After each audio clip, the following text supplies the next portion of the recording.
Hi, welcome back guys. This is your friend, the DN What If, with another fanfiction. This is the first part of What If Deku discovers a world of science beyond the modern day. All credits for this video go to their respective authors, so please support the real author. Check out the link in the description for more details. Please give this video a like and subscribe to the channel if you want more videos like this. Now let's get into the fanfic. A new purpose. This was the end. At least that's what Izuku thought as he looked over the side of the bridge he was on. Today was the day he'd finally end it all. He has thought about this for a while but says that there was nothing else. He had no other avenue or backup plans. He gave it his all and honestly. That is the one good thing he could say for himself. But no more. The words off all around him, his best friend and even his idol, all ripped every last shred of self-drive he had left. All it would take was one final step. But before he could, something grabbed his hand. He turned around and saw a man who was red in the face, breathing heavily and standing on shaky legs. It was obvious he was in a hurry to get somewhere. In his hands was a cluster of papers, but that detail didn't matter as he heard the man speak. "Why, young man, wait," he said breathlessly. "Don't do it,"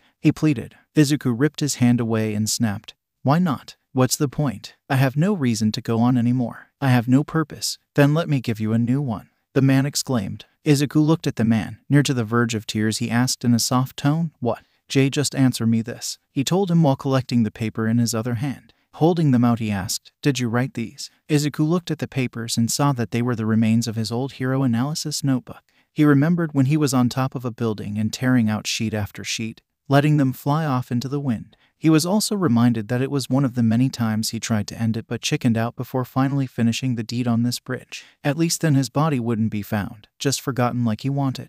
How? Izuku stammered out. "I saw you when you were letting them fly free. It took a day but I got them all. Then spend the rest of that time trying to find you. And I'm glad I did," he explained. Izuku said nothing as he dropped the stack, making the man quickly retrieve them. Izuku turned around and told him, "You should just forget about them. They're worthless," he said the last part with a shudder. The man looked at him incredulously and stated, "Worthless? What are you talking about? These are amazing." Izuku felt a shiver of pride run up him as the man continued his praise. "Never in my whole life have I ever seen a more amazing talent. Such intricacy, such detail, such passion. You have a truly unique gift, quirk or no quirk," he said with the kindest tone ever given to him. Izuku looked at him with shock and asked, "How did you?" The man then stood on the bridge with him before sitting down and letting his legs dangle as he told him, "I kind of figured it out. A lot of suicides are from the quirkless. You must have been through a lot." Izuku didn't sit beside him, instead choosing to squat and hug his knees as he asked, "Why do you care? I'm just some nobody." The man looked at him again like he was crazy and ranted, "Nobody. Nobody. Young man, you have a gift for detail and analysis on a level that's even better than most valedictorians.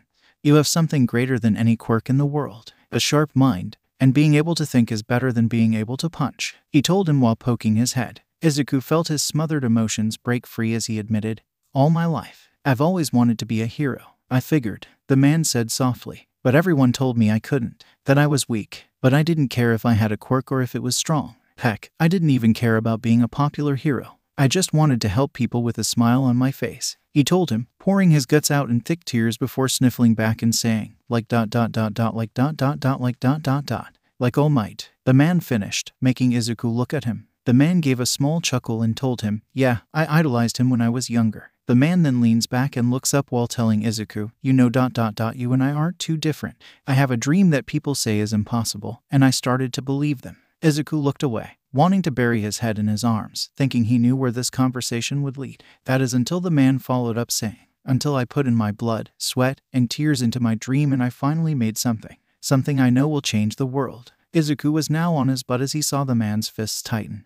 And looking at him with a mix of determination and desperation, he admitted, "But I need help." "Your help, me?" Izuku asked while pointing at himself. "You say you're hopeless and in the pits of despair without any other purpose in life?" The man asked Izuku while grabbing his shoulders and looking him dead in the eyes. "Then let me give you one. You may not have power, but you have brains. And that's the thing that brought us to where we are as a species," he told him seriously before pulling away and bowing to him he begged, "So please, young man, become my assistant." Izuku was silent for a long while, which made the man worry he'd deny or jump. But Izuku did neither, he just sat and thought. And after a long thought let one single tear run down his face as he replied, "Being a hero was a long shot. I knew it wouldn't work but I wanted to give it my all." He then looked at the man and stated with confidence, "I accept." After accepting his proposal, Izuku was led off and away from the bridge towards the town. Not once did anyone bat an eye towards them, even when on the edge. The man walked close beside Izuku, almost as if trying to protect him or keep an eye on him. While the two of them walked in comfortable silence, Izuku took a close look at his features. He was older than himself but younger than his mother, so maybe 30 or so. He was tall and thin as a twig, especially his legs. He was nearly a full torso taller and he wasn't very short himself. His hair was messy, matted, and sandy blonde. It made his hair look tame by comparison. His eyes were an unusual pale color, making him appear blind, and thick glasses framed his patchy, freckled face. He wore a white lab coat, blue jeans, and green shoes that look a lot like his own. On his chest was a name tag that read, "Hello, my name is Professor Egon Cristallo." After taking this all in, Izuku took a deep breath, which made the professor quiver like an animal getting ready to move, and emptied his mind, allowing himself to go into autopilot and walk with him. After a long time walking, they eventually made it to the more suburban area of town. When Izuku's mind came back from La La Land, he was in front of a modern, yet large suburban home. After looking over the house, he turned to his walking companion and asked, "So this is your lab?" "It's my house, but yes," Egon replied. Izuku's face deflated at this response and replied in an apologetic tone, "I'm sorry, sir, but I was expecting more." Egon asked as Izuku turned away, trying not to show his disappointment. "I understand. Truth is, I was kicked out of my old job for being too persistent in the pursuit of something unrealistic," he said in a mocking tone with air quotes. "You're unemployed." Izuku tried his best to not sound shocked. "Yes," he answered honestly, only to backtrack seeing Izuku's expressions and body language looking ready to bolt. "But trust me, I have a plan. As I said, I need your help and your mind," he told him while poking his forehead. Izuku gulped and asked, "So what was this dream you were chasing?" Egon giggles like an excited schoolgirl and waves for him to follow while saying, "I'll show you." Curiosity grabbed his mind as he followed the man into his home. After unlocking the door and letting him in, he saw a quaint yet very messy and somewhat smelly house with a cat.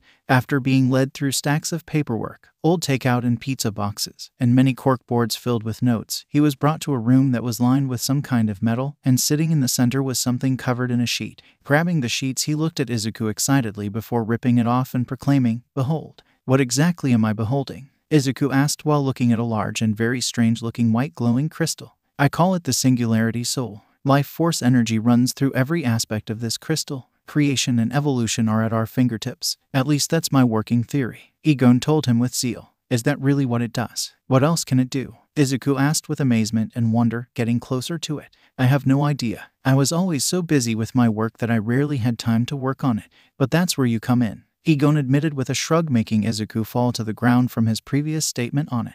"I need to figure out what it can and can't do. That's where you come in," he told him while poking his chest. Izuku took a more serious demeanor and stepped back while saying, "Before I commit fully to this, I have 2 questions. Question 1, how are you supporting yourself without a job? My parents died some time ago and left me a fat inheritance. I haven't started to use it until a few weeks ago. But it won't last long, and at the rate I'm going, I probably only have enough to get by for a year at the most," he admitted while rubbing the back of his head. "Sorry about your parents," Izuku told him, feeling a bit of shame at asking, only to get a wave off from Egon. "Second question, how did you come up with the theory that this thing is crystallized God?" he followed up. "Well, it has to do with my quirk," he explained while rolling up his sleeve and producing a transparent crystal from his palm.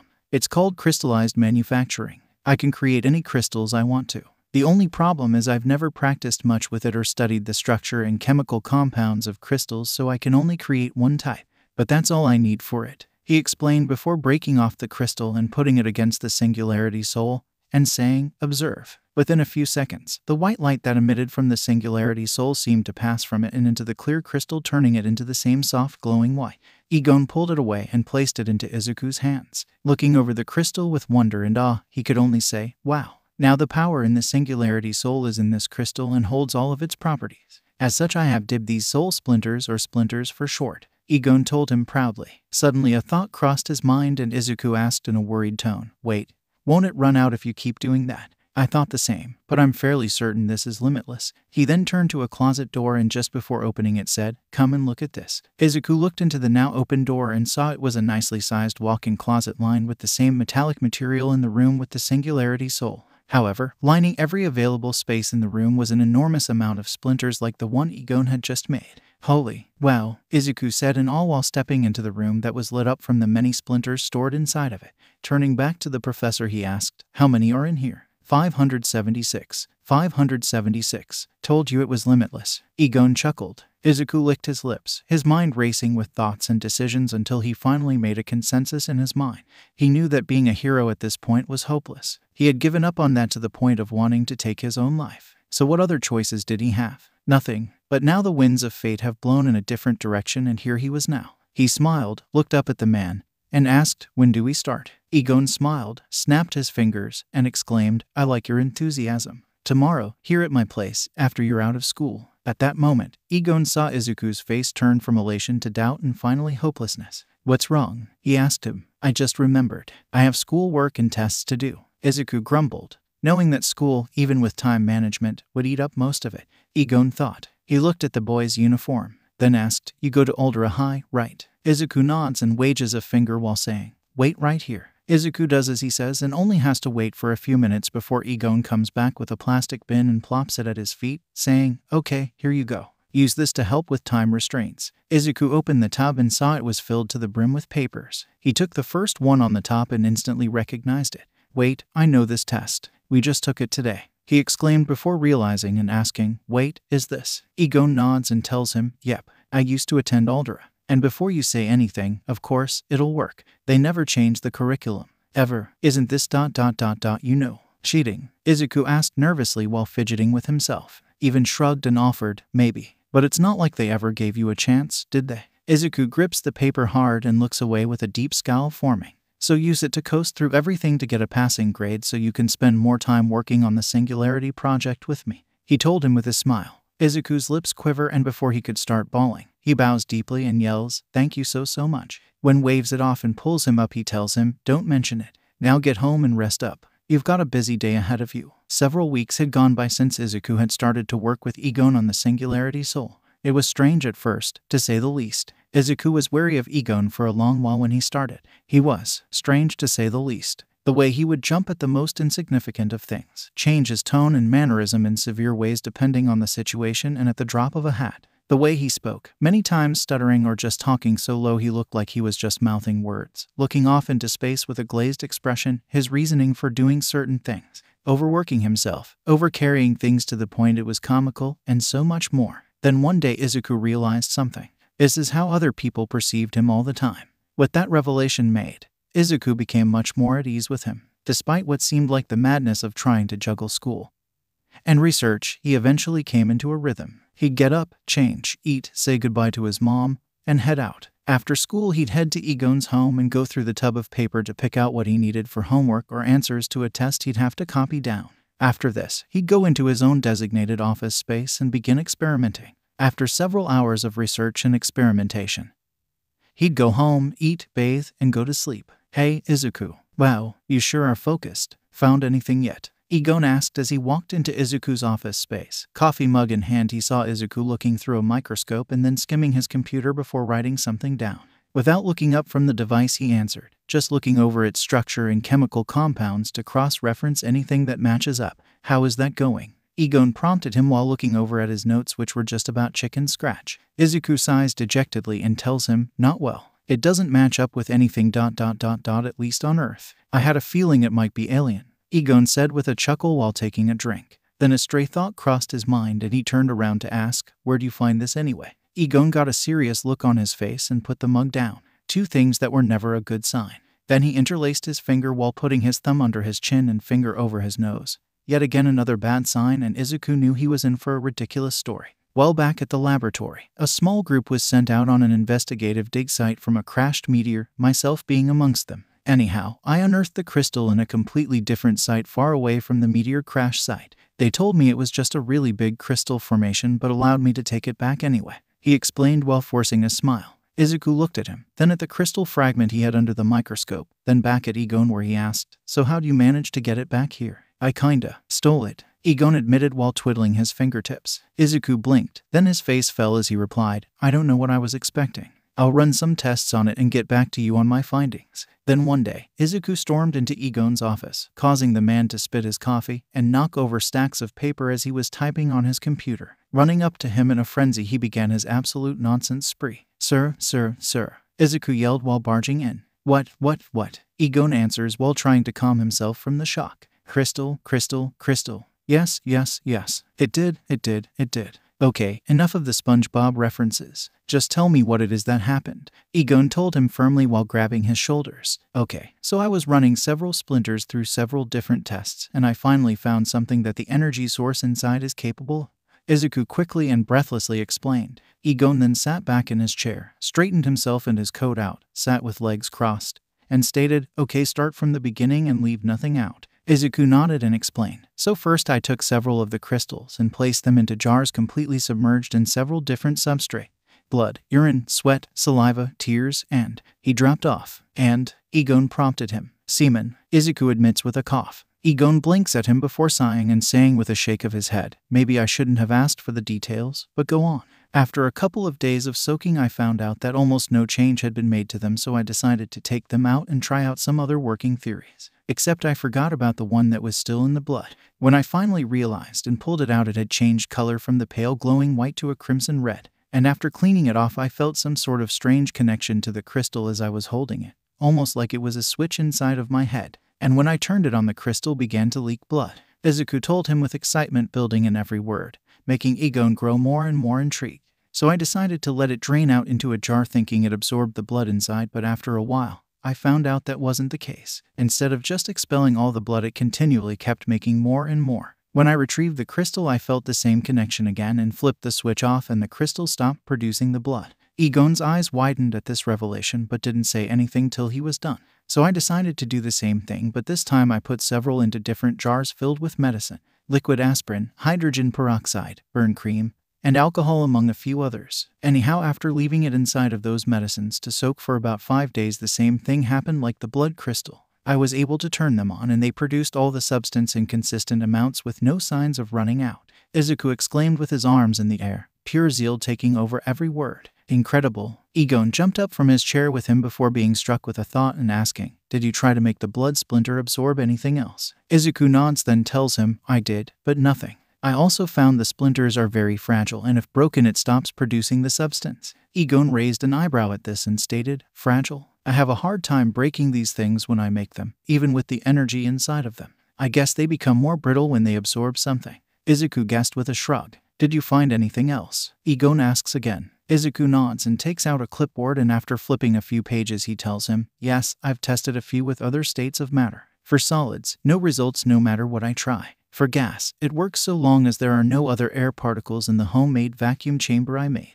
As for plasma, the only thing I could think to do is try to directly conduct it to a power source, and now it generates its power signal. Egon blinks before exclaiming, you caught lightning in a bottle. Izuku looks off to the side while making an uncomfortable expression while replying, I guess, but I would like to try that one day. As of now, it's just enough to power a few appliances, any more and it'll shatter. Izuku, these are, Egon suddenly said, his expression and face growing dark, making Izuku shudder and resent on edge. All before he exploded into a smile, grabbing the boy and lifting him in a hug while saying, amazing. I can't believe you discovered so much in just a few weeks. It would take university students and professors months if not years to do what you've done and make results. You should be proud. Izuku couldn't help but smile back as a king of pride and joy swelled up in him. Once he was let down, he told the professor, there is one other thing. Egon raised an eyebrow at this, letting him continue. When I was in close proximity to one of the splinters, without anything absorbed into it, I found myself far less fatigued than what I do when I'm not.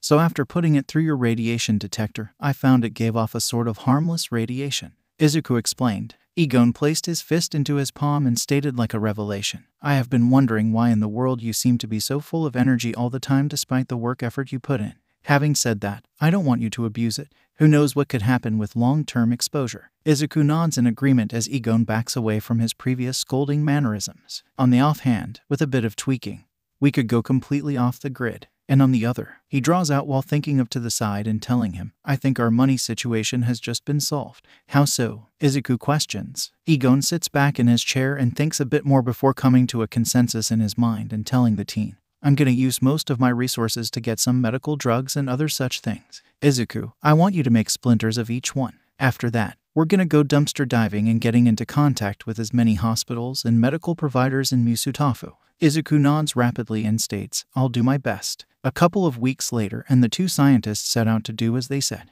With Egon's connections, he was able to acquire medical-level drugs and other medications alongside many other types. Once they had it, Izuku set to work making sure that each other would be copied into an individual splinter. The whole process would take 5 days, so they set off on their other chore, going down to a beach that was covered in junk. The two of them rent a pickup truck and spend the next 5 days taking plastic water cooler jugs back to Egon's house, washing them out, and then returning to do it all again. They even managed to find a huge fish aquarium that was in near-perfect condition. After having all these empty containers, they set to work on the most tedious part, filling each container with a different medicine. It was hard for them to figure out when they were filled, even when away, so they made a sensor that would go off to a wireless alarm when they weren't home or paying attention. They even took the time to experiment with one of the splinters, making it fill over a dozen water cooler jugs in the fish tank. And to their surprise, it did just that without any signs of stopping. While the filling process was happening, Egon went around calling every hospital that would listen to come to a showing at a theater that he rented out. A few weeks went by and everything was finally set up. Egon stood behind the stage with a mix on his ear and nodded to Izuku, who was on the other side of the stage. They had practiced this situation for days on end, and now they were ready to sell their new miracle product. And hopefully they would bite. Egon walked out from the curtain and the theater grew quiet as he addressed the crowd. "Ladies and gentlemen, CEO and managers of many medical facilities, thank you all for taking the time out of your busy schedules to come today." He complimented them, getting a thank you round of applause in return. He raised his hand and the clapping stopped. Once they all went quiet, he spoke. "Now I bet you're wondering why you should even give me 2 more seconds of your time for asking you to come out here. Well, I'm glad you think that, because I have a little something I'm sure all of you will be wanting to clamber over each other to get. What is that, you may ask? I'll show you." He then reaches into his lab coat pocket and pulls out a splinter that was colored off-white, proclaiming, "Behold, the splinter." No reaction from the crowd, just confusion. So he continues telling them, "This small crystal, made with my quirk and infused with a special energy source, is capable of recreating any liquid or gas-based substance after prolonged exposure. This one in particular contains a mixture of lidocaine, bupivacaine, mepivacaine, and nitrous oxide, or as I'm sure most of you know it, anesthetic gas in liquid form." At the sound of this, the whole crowd broke out into loud conversations amongst one another and to the professor, who had to calm them down, telling them, "People please, no questions until after the showcase, and I'm pretty sure I'm about to answer all your questions and concerns. First off, a demonstration. The splinter needs a mental command when in physical contact to activate it. Doing so will cause the splinter to leak out its content." To show what he meant, he took out a glass beaker from his pocket, turned on the splinter, and placed it inside the moment it started to leak. He left it to sit in his hand, holding it out for the crowd to see as they all watched it with massive intrigue. After a few minutes, the beaker was completely submerged in the liquid. Egon then took out the splinter and turned it off while placing the beaker on the ground and telling the crowd, "As you can see, the splinter has filled this cup in a short time." A few mutterings went around, but Egon continues, saying, "Now I'm sure you are all thinking that it will run out, correct? Well, allow me to put your minds at ease. This particular splinter has been put through extensive experiments, and we have come to show what has been produced consistently over a period of 2 weeks.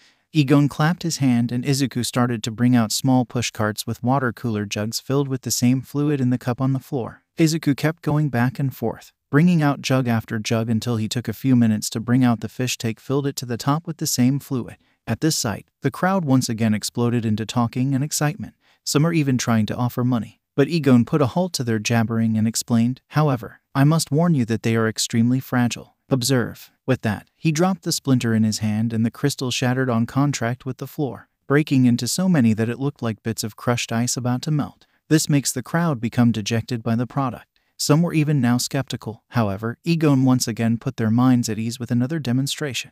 And for those of you who are still unsure if what I just brought out was the real deal, perhaps a demonstration. He then clapped his hands and Izuku brought out a hospital gurney with a man that looked like a pig laying on it with his back supported up so he could see and be seen. Next to him was a heart and brain monitor. "This is Mr. Wang. Mr. Wang was kind enough to volunteer for this showcase." He introduced the man while taking out a syringe and explaining, "I will now take the liquid from both the tanks and cup I just filled to demonstrate, using no more than 10 cc of each." He then took a sample from each spot and injected it into the IV injector on his arm. After a minute or so, Mr. Wang's eyes started to flutter and he passed out right in his seat. A slight murmur sounds around the auditorium. Egon motioned to the man and said, "As you can see from the monitor, Mr. Wang is completely under the effect of the anesthetics." But before any more commotions or explosions on deals could be made, Egon exclaimed, "And that's not all. I have splinter of all different kinds of medications and drugs. He waved his hands, and after taking away the asleep man, Izuku brought out a rack full of different splinters that held different medical medicine and drugs.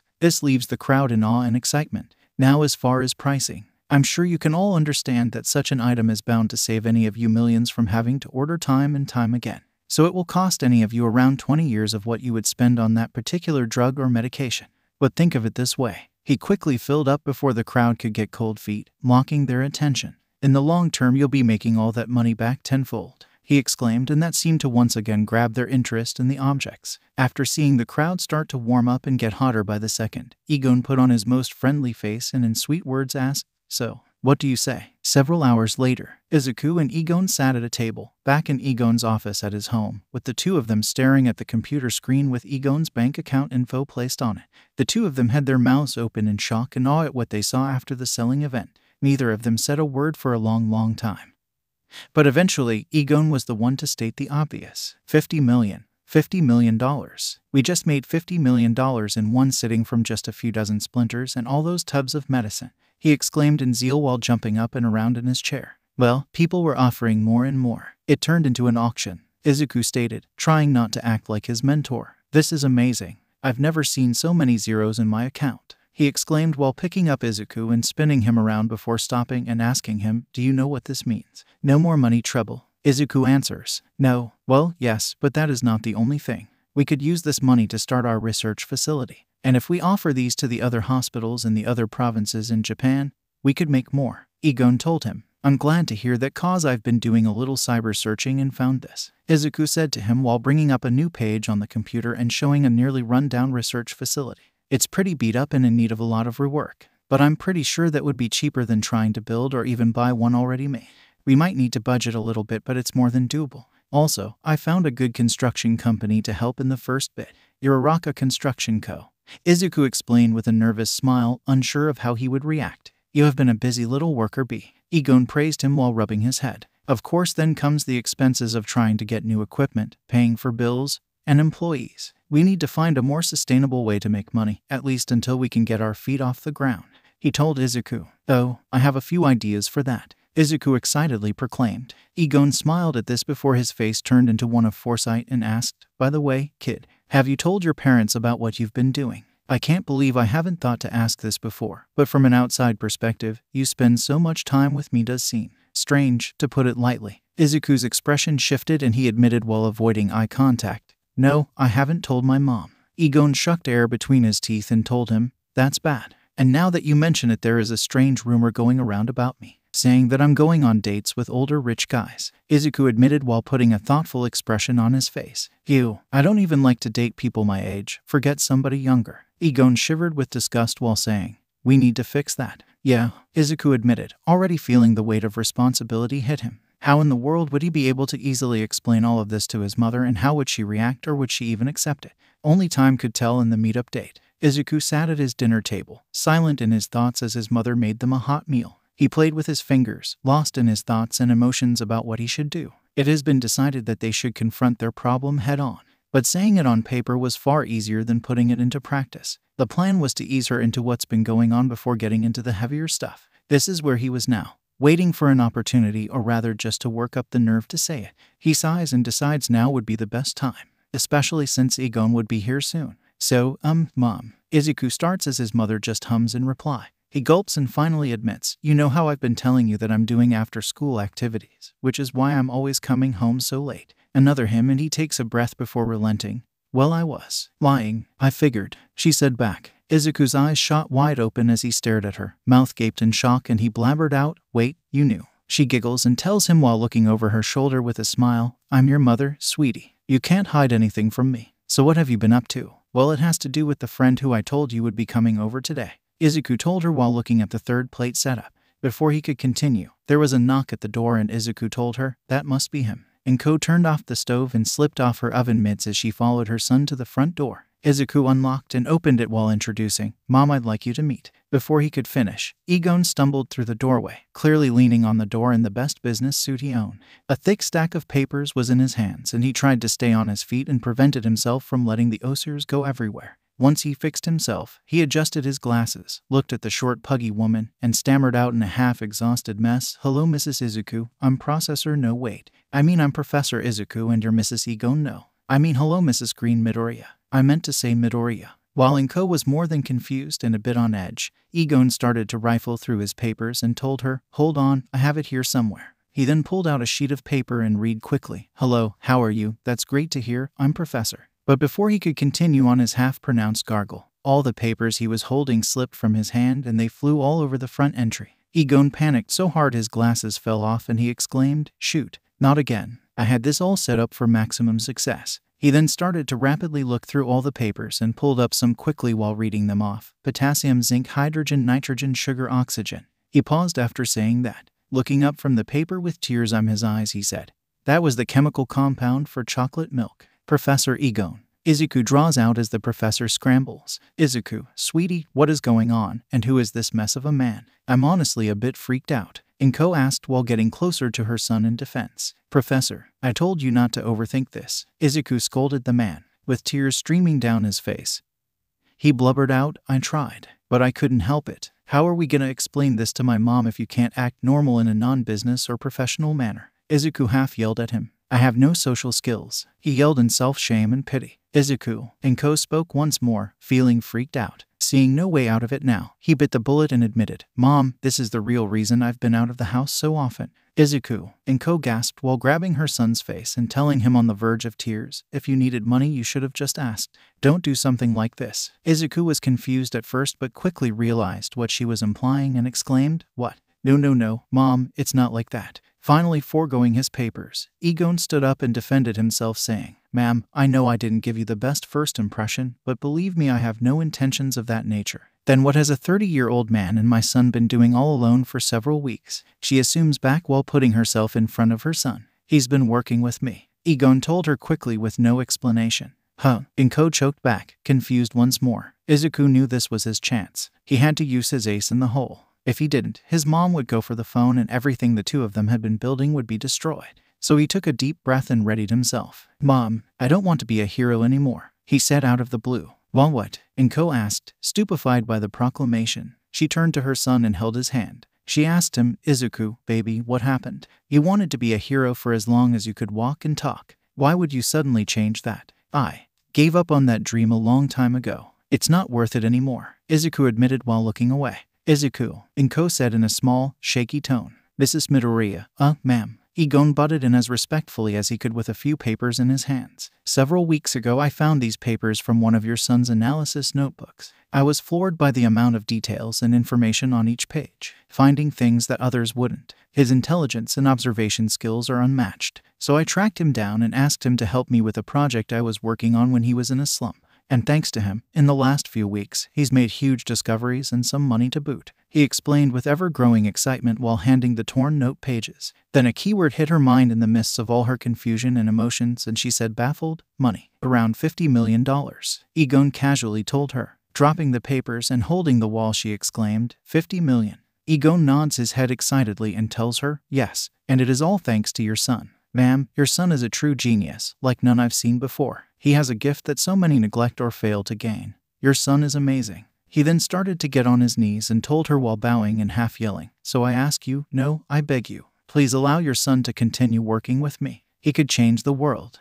Inko was silent for a long while, allowing everything to sink in before turning to her son and asking, "Izuku, is this really what you want?" He nods and tells her with full sincerity, "It is. I don't think I've been so sure in a long time." She sighs and holds her son. She relents. "Then I guess I'll have no choice but to support you." "Oh, thank you, ma'am. Thank you. Egon practically yelled from the floor. "But you know my son is still in school?" Inko asks as he brings up his head. "We've taken care of that," Egon tells her. "He doesn't have the right certifications." Inko argues back. "He can work on his degree while working with me. I know of some websites that allow you to get a legal degree." Egon assures her. "He's about to start high school." She continued, "I never really made it through high school myself," he admits. Inko thinks it over then barters. "I want him home at a more reasonable time. Trust me, I've been trying that myself." Egon rolls his eyes while glaring at Izuku who looks away. "I want you to pay him," Inko tells him. Egon nods to this and tells her, "I was already planning on that. Once things got up and running and he had his degree, I was gonna make him vice president.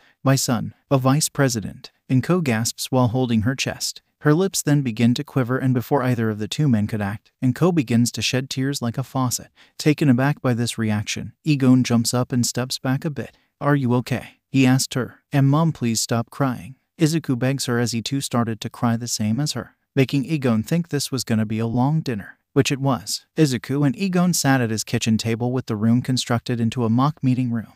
There was a large whiteboard hanging on the wall with Egon at the front and Izuku sitting at one of the 4 chairs around the dinner table. Egon with a pointer stick in hand and many colored dry erase markers in hand points to the board with a crudely drawn American dollar. "Well, Izuku, we have a problem," he told him while pointing at the drawing. "Money?" he questioned while looking at the drawing. Egon nods affirmatively and erases it while drawing more crude pictures and explaining, "As you well know, we are nearly out of the 50 million earned from the hospitals. Between buying, fixing, and expanding our new laboratory, plus the costs of all the machinery we got, we're at almost nothing, and we still have more expensive things to buy and do. More high-tech equipment and items used for experimentation.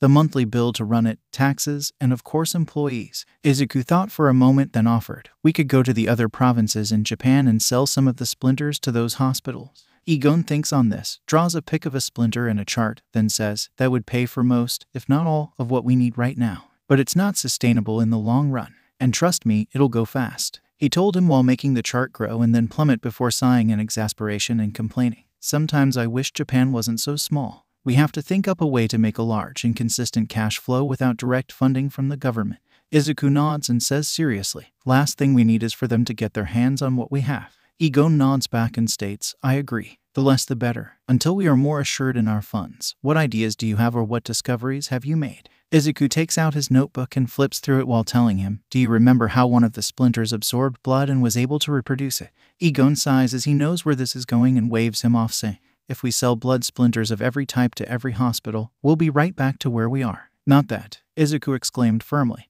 making Egon jump from the suddenness. Izuku sat back down, calming himself and saying, "I mean, do you know of that one person who's been making rounds in the medical world, the one with the unique blood quirk?" Egon raises an eyebrow, thinks, and then realizes what he means. Then answered an explanation. "The man with a blood quirk that instantly changes to any blood type it comes in contact with, even rare ones. The blood can even replace diseased or cancer-ridden cells. The blood that's more packed with cells per square millimeter than any high-altitude animal on the planet.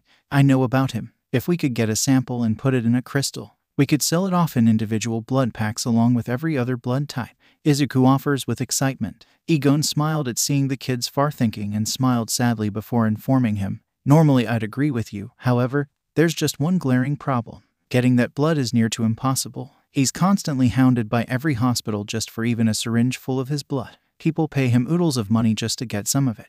We'd have to pay him a good chunk of our 50 million just to get a small sample. And because of all the money he's gotten, he has become an absolute self-entitled douchebag. I mean, samples of his blood on the black market go for hundreds of thousands, sometimes even millions. I don't think we have to worry about that," Izuku tells him while reaching into his coat and pulling out a vial filled with red liquid. "Is that?" Egon asks while coming to him and taking the vial. Looking it over, he says while ruffling his hair, "Shut up. But wait, how did you?" "I had to get my hands dirty ... and face," Izuku told him while looking away while rubbing a black and blue spot on his cheek. Egon's eyes widen at this, and he looks over at Izuku, seeing the many injuries that he covered up with clothes or makeup. He asks in a terrified voice, "Izuku, what did you do?" "You know how he's prejudiced," Izuku tells him. "I'm aware. He's one of those quirkist bastards." "Seriously, what did you do?" Egon asked in a concerned and fast tone. "I bumped into him by complete accident after he got kicked out of a bar. I tried to sweet-talk him, but he wouldn't have it," Izuku began to explain.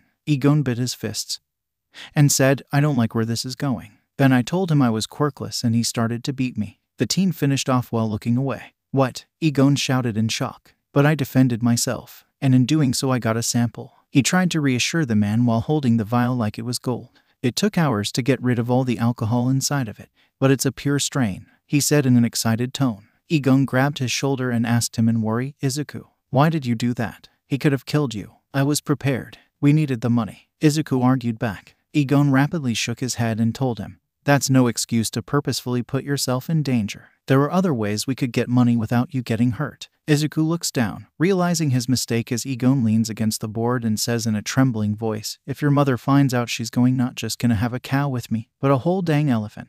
After he gets done venting about this, he sighs and holds Izuku in a hug. He asks, "Just promise me you won't take any risks like that again. You're far too young to be acting like this." "I promise." Izuku hugs him back. Egon pulls away and says to him, "Good. Anyhow, this will help us subvert much of our costs, but we need more. We can only sell these at maybe a couple hundred a pack. Then of course that super helium we've managed to make with one of the gas splinters. I have one other idea that I have sort of put into practice," Izuku admitted as Egon walked away to think. "What else have you been doing behind my back?" Egon said in a joking tone. Izuku pouted and argued, "I haven't been doing anything behind your back. You're just never there to watch me." Egon sighs and tells him, "Well, I am the one who's in charge of making sure we don't go into the red. We'll discuss this later, but for now, tell me what it is you've done." "You know how the crystal radiates a kind of radioactive energy?" Izuku asks him as he nods in return. "Well, I decided to see what would happen if something was exposed to it for a long period of time." "Oh god, I don't like where this is going," Egon says under his breath. Yu waves his hands and tells him, No, it's okay, I promise. I just used a pigeon for an experiment." Egon blinks and states seriously, "Izuku, the last thing I need around here is some giant laser-shooting murder bird. Do you see one?" he asked back. Egon looked around, sat in a chair, and said, "Okay. Well, I'm not sure what happened entirely, whether it evolved or devolved or even genetically morphed." Izuku ranted off, getting concerned. Egon asked him, "Izuku, can you please just get to the point? You're starting to freak me out." Izuku then went to another room, came out with something behind his back, and brought it out while admitting, "I made this." Placed on the table was a creature that was a bird, about the size of a turkey, but not one. Egon blinks. Adjusting his glasses, he leaned in. After making sure he wasn't just seeing things, he sat back, not taking his eyes off the bird, and stated, "Okay, first off, that's the least bad thing I could have expected. Second, is that what I think it is?" he exclaimed while pointing at the bird, spooking it and making it run. Before it could Juno off the table, Egon grabbed the bird and examined it all around while saying, "I mean, it makes some sense. Dodo birds and pigeons are biological cousins, with the dodo being large and flightless. Also, how did you hide this from me? You don't use the space you have properly," Izuku told him with a shrug. Egon opened his mouth to argue but stopped and admitted, "Fair. So what's your plan with essentially recreating an extinct species?" Izuku then went into the microwave and pulled out a meat dish while offering, "Taste this." Egon shrugs and pops a piece of the meat in his mouth. After chewing it a bit, he swallows and observes, "A tad gamey, but it's pretty good." He then makes the connection and asks, "Wait, is this?" Izuku nods and the cigs turn in the man's head. Once he makes the realization, he guesses aloud. "You plan to capitalize on the invasive and wild pigeons in the city, turn them into dodo, and sell the meat for a profit."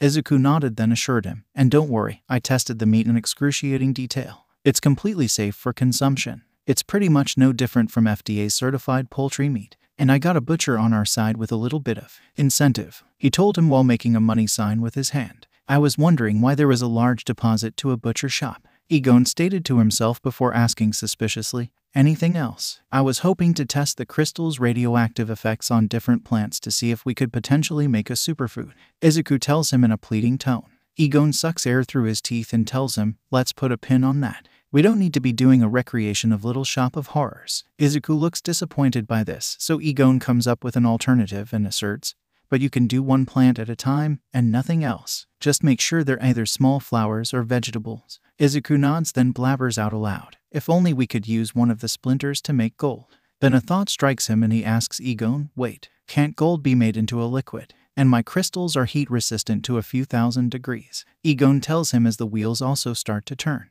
Then the two of them look directly at each other and Egon states seriously in a hiss tone, "I'll get some gold and smelt it. You run some tests. We take this to our graves." Izuku nods and runs off to his office space as Egon does. After another long and boring day at school, Izuku finally made it to his front door. He didn't go to Egon's house today since he told him that he couldn't come for some reason. So he went straight home and now he was at the door. After unblocking and walking in, he called out, "Mom," and home. Just then at that moment, the dark house exploded into light, and the sound of popping hit his ears with confetti and streamers falling on his face and head, followed up by two voices cheering, "Congratulations." "What Mom, Professor, what's going on?" Izuku asked dumbfounded. "It's a party," Inko explained. "For you." Egon follows up. "Me, what for?" Izuku asks back, still unsure of what they meant. "You seriously don't know?" Inko asks as he shakes his head. She giggles and tells him, "Izuku, you passed." Egon saw that Izuku didn't understand, so he jumped in and exclaimed, "You passed your last test and aced it.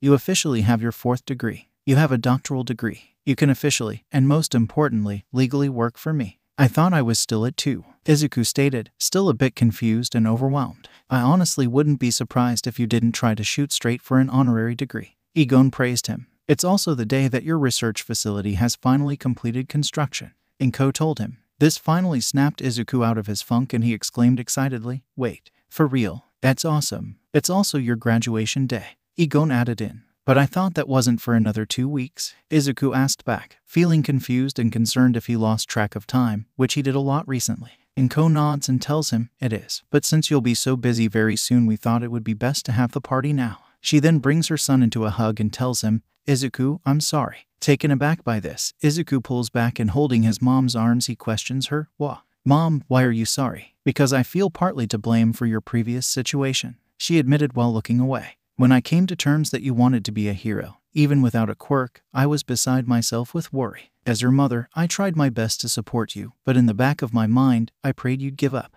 I'm sorry, she told him with tears in her eyes, looking away in shame. She wipes her face and then tells him with a more upbeat attitude, but seeing you here and now, accomplishing more than I could ever expect and more than anyone else in the world, especially myself, and at your age, I can't help but feel proud of you. So very, very proud of you, she told him all teary-eyed again. Mom, Izuku spoke back on the verge of tears before wrapping her in a hug and telling her, thank you for always supporting and believing in me. Izuku, Igon lightly interjected at the moment. When they pull away, the man wraps his arm over his shoulder and tells him, this time is all about you. If not for you, none of this would have happened. You and you alone made all of this happen. You should feel proud of yourself for all you've managed to achieve. As far as I'm concerned, you're my hero, Izuku. Izuku's dam finally breaks and he plunges his face into his chest while sobbing, thank you, Professor, for giving me a chance when no one else would. Igon pets and rubs his back for a bit but soon pulls him off while drying his face and proclaiming, okay, enough of the waterworks, let's eat and be merry. It truly was a great party. Izuku sat up from his desk and rolled his shoulders after sitting hunched over his desk.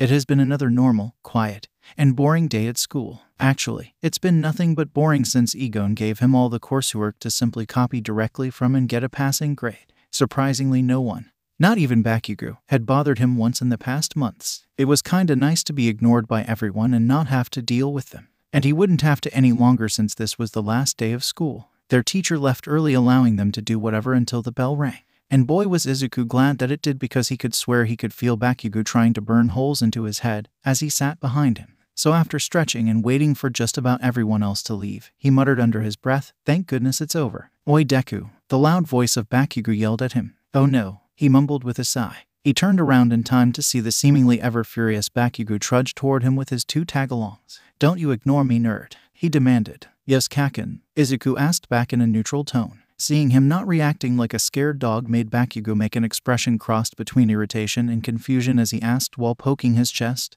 what's up with you? Huh, you've been acting weirder than normal. Quieter, more reserved, you're practically not here. Hell, I've forgotten you were even still here for a few weeks. So, Izuku shrugged in reply. So, Bakugo exclaimed. So what? I'm not bothering or looking down on you like you hate so much. What's the problem? I thought you'd like that, Izuku told him with no emotion in his voice or expression on his body. Bakugo growled and exclaimed, it pisses me off. It's like you're planning something or doing something behind my back. Izuku sighs exhausted and asks back, will nothing I do satisfy you? Whether I'm in your face or as far away as possible, you never seem happy about the result. What did you say? Bakugo yelled into his face. Izuku finches at him getting into his face, but calms himself and turns away while saying, goodbye, Kaken. Hold it, he yelled while grabbing his collar and holding him up to his face. I'm not done with you, nerd. You're still acting weird and I want to know why. Izuku said and did nothing as Bakugo held him up, making the teen growl and yell, you'd better not still be trying to be a hero.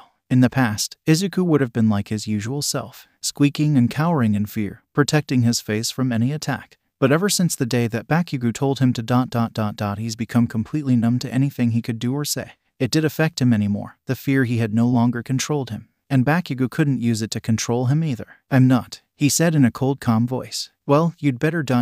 wait, what? Bakugo suddenly fell off his anger and went straight and flabbergasted. Izuku sighs again, pulls off his hand, and yells at him, I'm not Kaken, I give up. You were right and I was wrong. You win, happy now. I what? Why? Bakugo blabbered out while taking a step back. This time it was Izuku's turn to demand back. Why? Why do you care? You've never cared before, so why start now? Bakugo took another step backward, completely confused as to what was happening as Izuku continued. I've stopped trying to be a hero, okay? You'll never see me again. You won't have to deal with me again. Isn't that what you've wanted? Bakugo said nothing in return, just stared at him with his mouth open in shock. Izuku dropped his arms and told him, and you know what? For whatever it's worth, I'm glad I won't be seeing you again. Izuku grabbed his bag and just before walking past him, said, see you never, Kaken. After leaving the school, Izuku made a beeline straight for the newly constructed research facility. It took him about 30 minutes by foot, but only because he was thinking so much about what just happened and how it would affect things from here.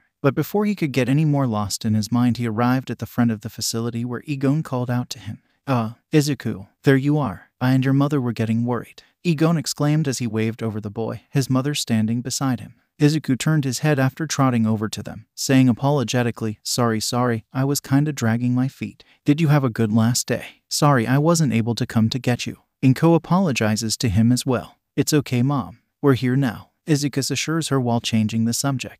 Then a sharp ahem grabbed both of their attention, and they both looked over to Egon, who had a large set of scissors while standing in front of a large sheet of paper that covered everything in the front 8 feet up. Well then, without further ado, lady and gentlemen, might I present to you our brand new research facility? Egon cried out while cutting the banner and exposing the new building for the two Midoriyas to gawk at. The building is what you would expect to see out of a research facility. A huge building with squared off everything, made of white stone from the outside, with huge glass windows and more offshoot buildings that had almost no sort of distinguished marks, nearly uniform to everything else, all except the front, which was the most creatively designed part, that had stone stairs leading up to it as it stood on a raised surface. As they stood in awe of the building, Egon came up. Izuku sighed and placed a hand around his shoulder while motioning to it. He said, look at it, Izuku. This is the culmination of all of our hard work. Together we're going to make some big discoveries and even bigger changes. I hope to see it through as long as I can. Izuku told him with a smile. So do I. Egon agreed while looking up at seeing a long-time part of his dream come true.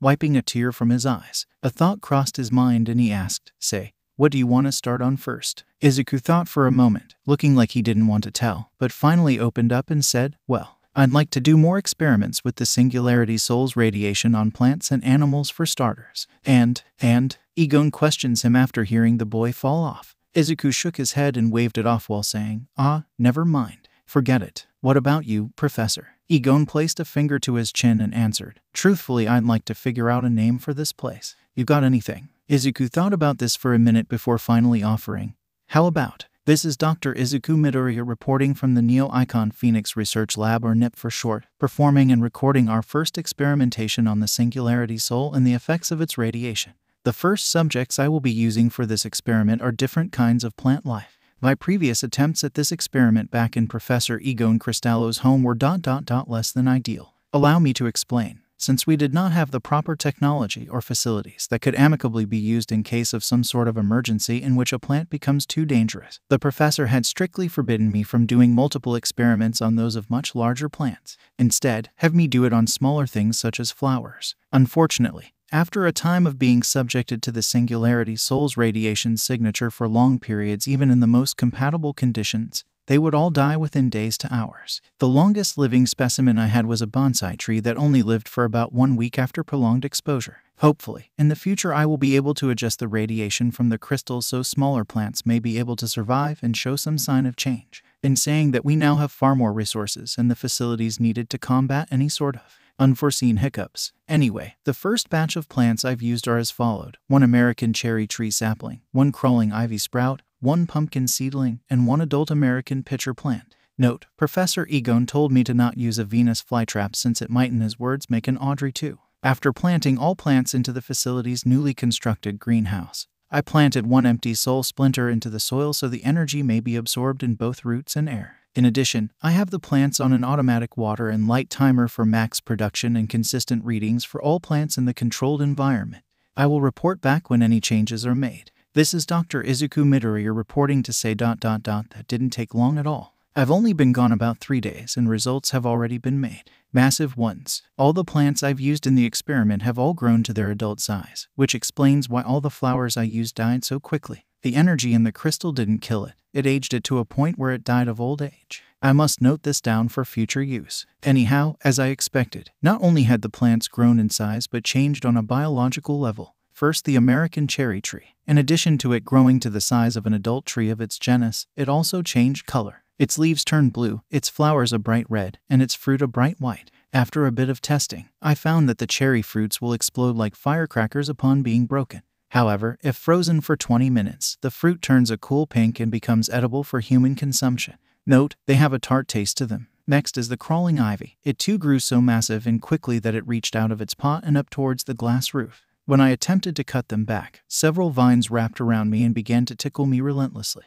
After freeing myself, I took a leaf sample and saw that it was covered in a toxin response to the tickle response in our skin, using it as a defense mechanism. Note, use fire at a distance. Then we have the pumpkin. Unlike regular ones which simply grow a few pumpkins on one vine, this one grew several dozen tiny ones on a single vine and from a single flower. After some analysis, I found that not only were the new mini pumpkins the size of cherry tomatoes, but they tasted very sweet. In addition, when touched, they emit a faint purple light. After a round of different tests, I discovered that when they are broken off from the vine and blown into the stem, the pumpkin will begin to inflate like a balloon. And contrary to what I thought before, no matter if the gourd is broken, bruised, or cut, it will not deflate. It will keep its size and continue to swell up with more air pressure so long as its stem is intact. I even put it through a high-powered air press pump and made it swell up to 14 inches in diameter. I would have let it go longer, but I theorize it may not have a size limit. Note, this could help the worldwide hunger crisis. And finally, the American pitcher plant. Boy, did this one change. Not only did it asexually reproduce, but grew far bigger than any currently known pitcher plant species.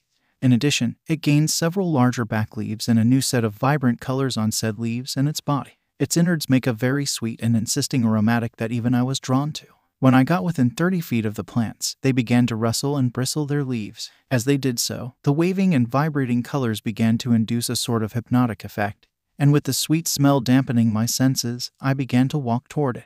Luckily, I managed to break out just in time, though even if I had gotten too close to the plants, they were still far too small for me to fit in, and couldn't move any other part. Note, I'm really glad I listened to the professor's no Venus flytrap rule. From this data alone, I now have several working theories on what may have happened. I will attempt one more mass test and see what happens from there. I will update again when I have started the process. This is Dr. Izuku Midoriya reporting again on the next round of experiments. So a day has passed and I've set up the next round of experiments. This time I used a corn seed, a potato sprout, a garlic clove, a carrot seed, and 2 different types of cactus trimming. More specifically, a golden beryl and saguaro. I will report back when the results have been made. This is Dr. Izuku Midoriya reporting once more to bring an update on the new rounds of plants and their effects under the Singularity Soul's radiation. And like last time, it came quickly. I'll start in the order I listed in my last report. First, the corn. Like all the others, it grew to full maturity in just a few days and surprisingly sprouted the same amount of ears it normally does. However, when I opened one of them up, the corn kernels were colored and reflective like glass. When brought up to sunlight, they reflected it very similarly to how a magnifying glass would, and I had to quickly cover it up before it shot rays of deadly sunlight at me. In addition, I found that when dropped, whether in or out of the leaves, the corn kernels would explode and scatter like a hand-thrown grenade. Note, attempts at making popcorn are now prohibited.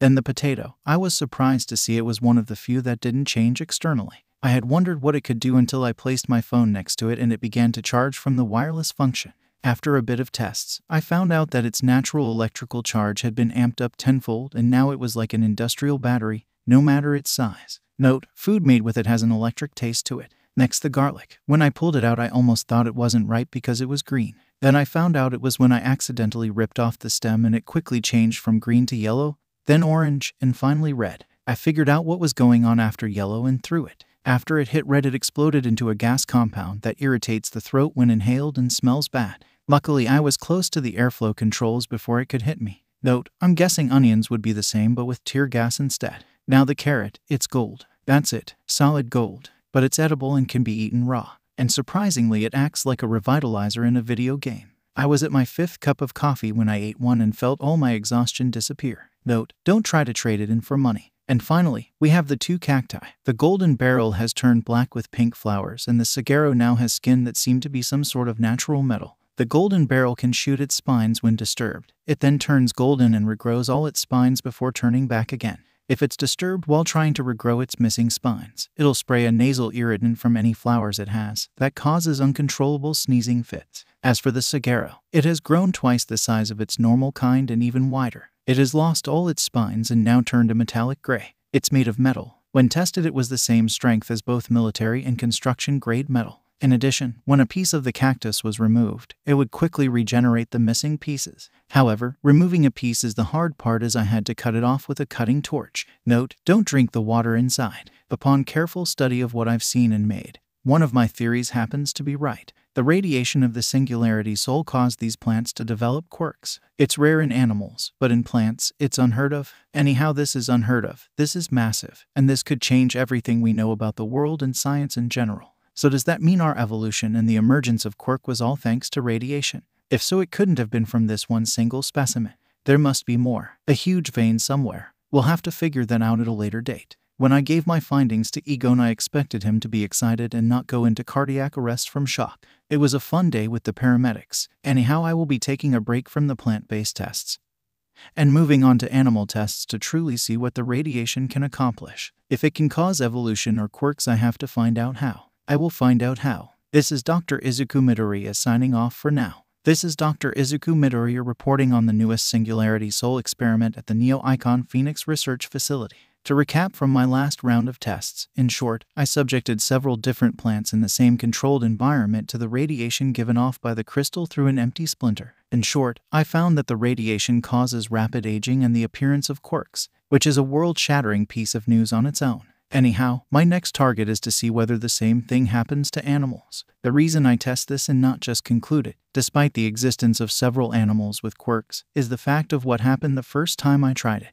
In short, I used an empty splinter, a different one, on a pigeon and turned it into a dodo. Was that the quirk, or did evolution take hold? That's why I'm testing it. On a side note, the one dodo that I showed to Professor Egon has hence been adopted by us and made the honorary facility mascot and pet. We call him Pete. Continuing with my experiments, I have since marked off a few testing rooms and chambers in the animal testing to accomplish this. Now I know what you're thinking, but don't worry. We make sure that all the creatures used are not tortured in any way. They live no different lives than house pets. Having said that, I decided to start small and use an order male ant farm. After some words with Professor Egon, he convinced me to do it behind a sealed chamber door lined with thick metal, on the chance they turn into giant monster ants. With that, I set a splinter beside them and waited. Luckily, I didn't have to wait long, since they all died a few hours later. I can only guess that, like the flowers and their ages, they were unable to withstand the radiation and overaged to death. I'll have to use something a bit bigger. So for the next set of experiment, I have decided to use two different subjects, a common pet store goldfish and a koi fish. Both subjects were placed in the same divided aquarium with the splinter in their vicinity. I will report once any changes have been made.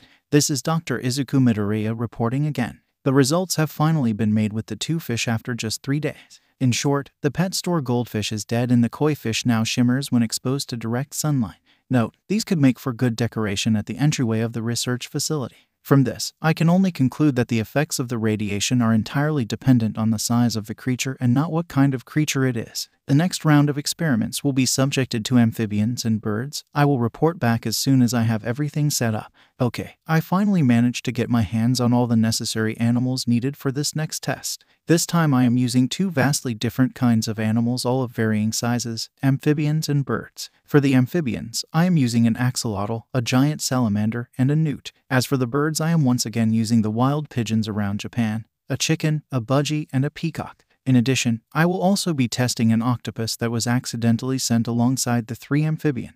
Once again, I have put all the animals in different testing chambers in all the same controlled environments. The amphibians were allowed in the same tank but divided, all except the octopus, who was put in a completely separate tank. I have placed an empty splinter within their vicinity. The birds were all placed in different enclosures in the same testing chamber, divided off for their safety. An empty splinter was placed within their vicinity. I'll report back once any signs of change are seen. This is Dr. Izuku Midoriya reporting some amazing news about the most recent experiment. I don't even know where to start or even how to put this reporting down into any coherence. But first I'll just start with how most of the experiments went before I get on to the amazing discovery. I periodically checked on all the creatures once every day. No signs had been made until about the 2nd and 4th day respectively. First, I will be starting with the amphibians and the octopus. The axolotl has gained the ability to control water and can move freely from its tank. It's a good thing I checked in on it periodically, because I think the radiation was starting to get to it and it was using its newfound quirk to move away from the splinter. Note, make a covered and watertight tank. Then the giant salamander. Surprisingly, it has shown no signs of a quirk. I am not sure if it's simply immune to the effects of the radiation, or if some creatures like humans cannot develop quirks, or if it is simply evolutionarily perfect.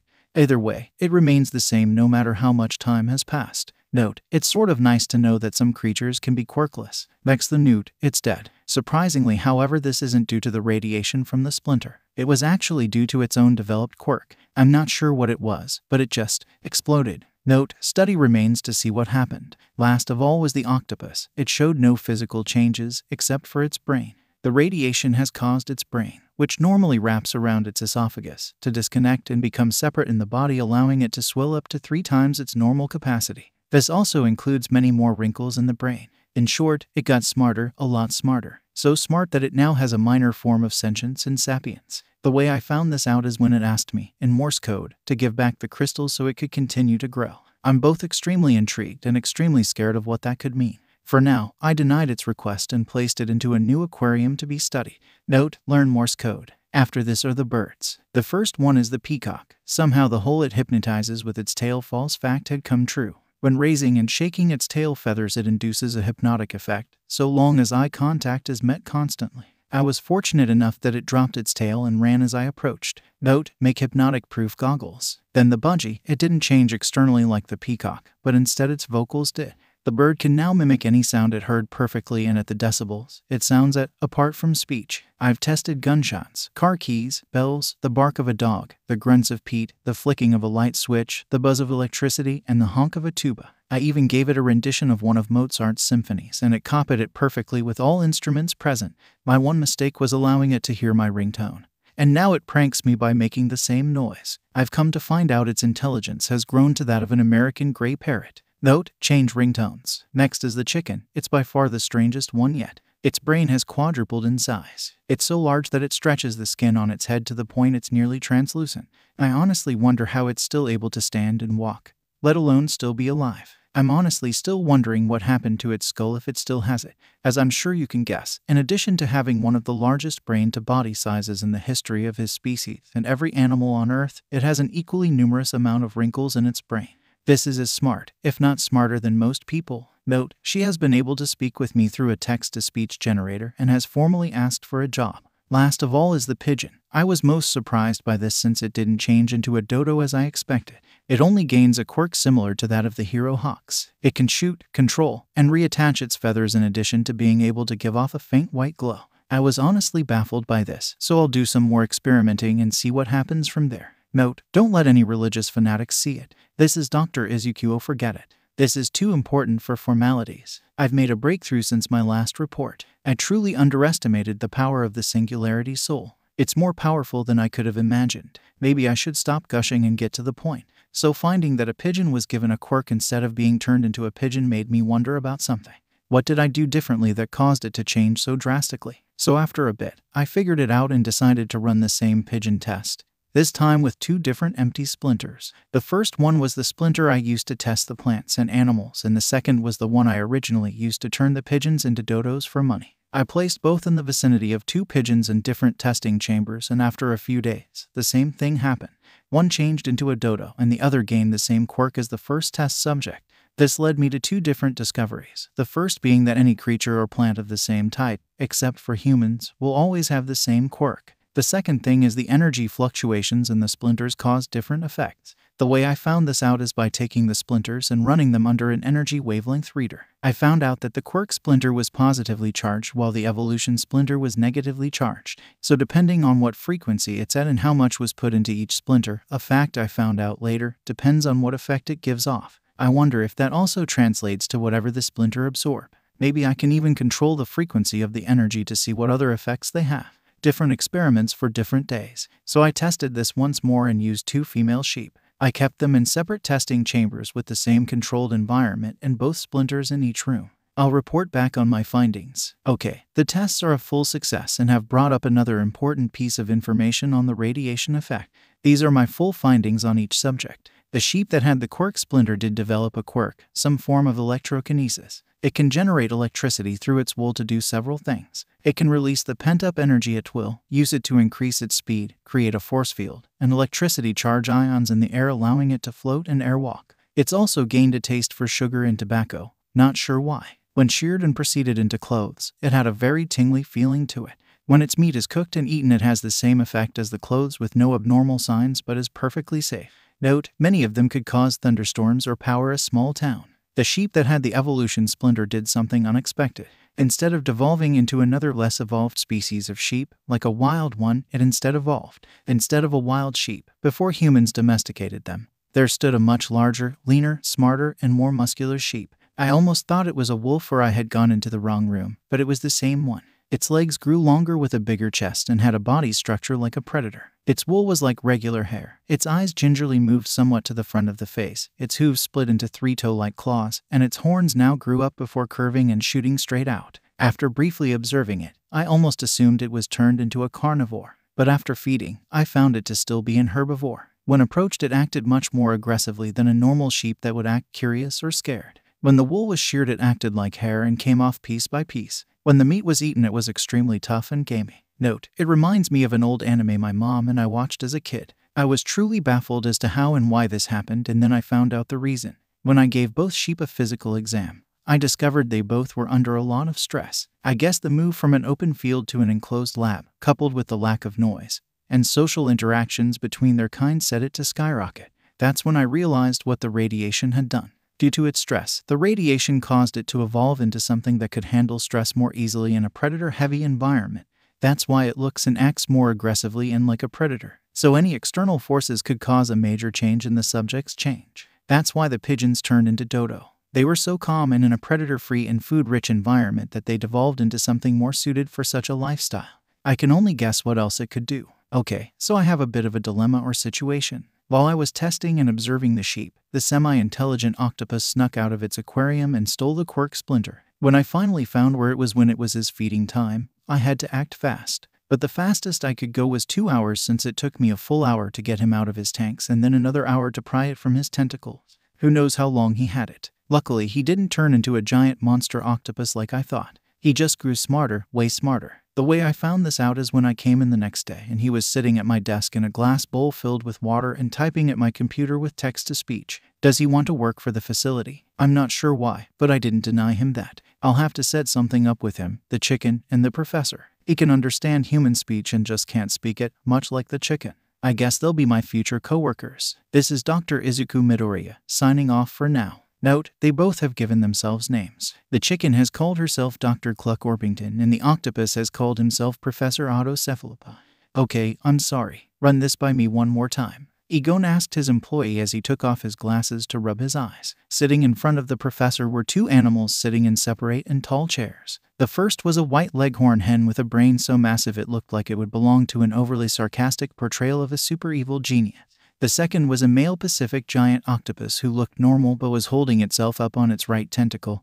Even its eyes were far more expressive. Both animals were hooked up to a large machine that had something connected to their heads. According to Izuku, it was some kind of translator he made for them since they couldn't speak. After taking a breath and putting his glasses back on, he laced his fingers, put his chin on them, and started. You did experiments on animals? Yep, Izuku replied. You used a chicken and octopus, respectively. Egon continued. Yep, Izuku confirmed. During which ... they both gained human-level thought and understanding. Emotions to the 2 animals. They do, Izuku admitted. And now they are looking for employment ...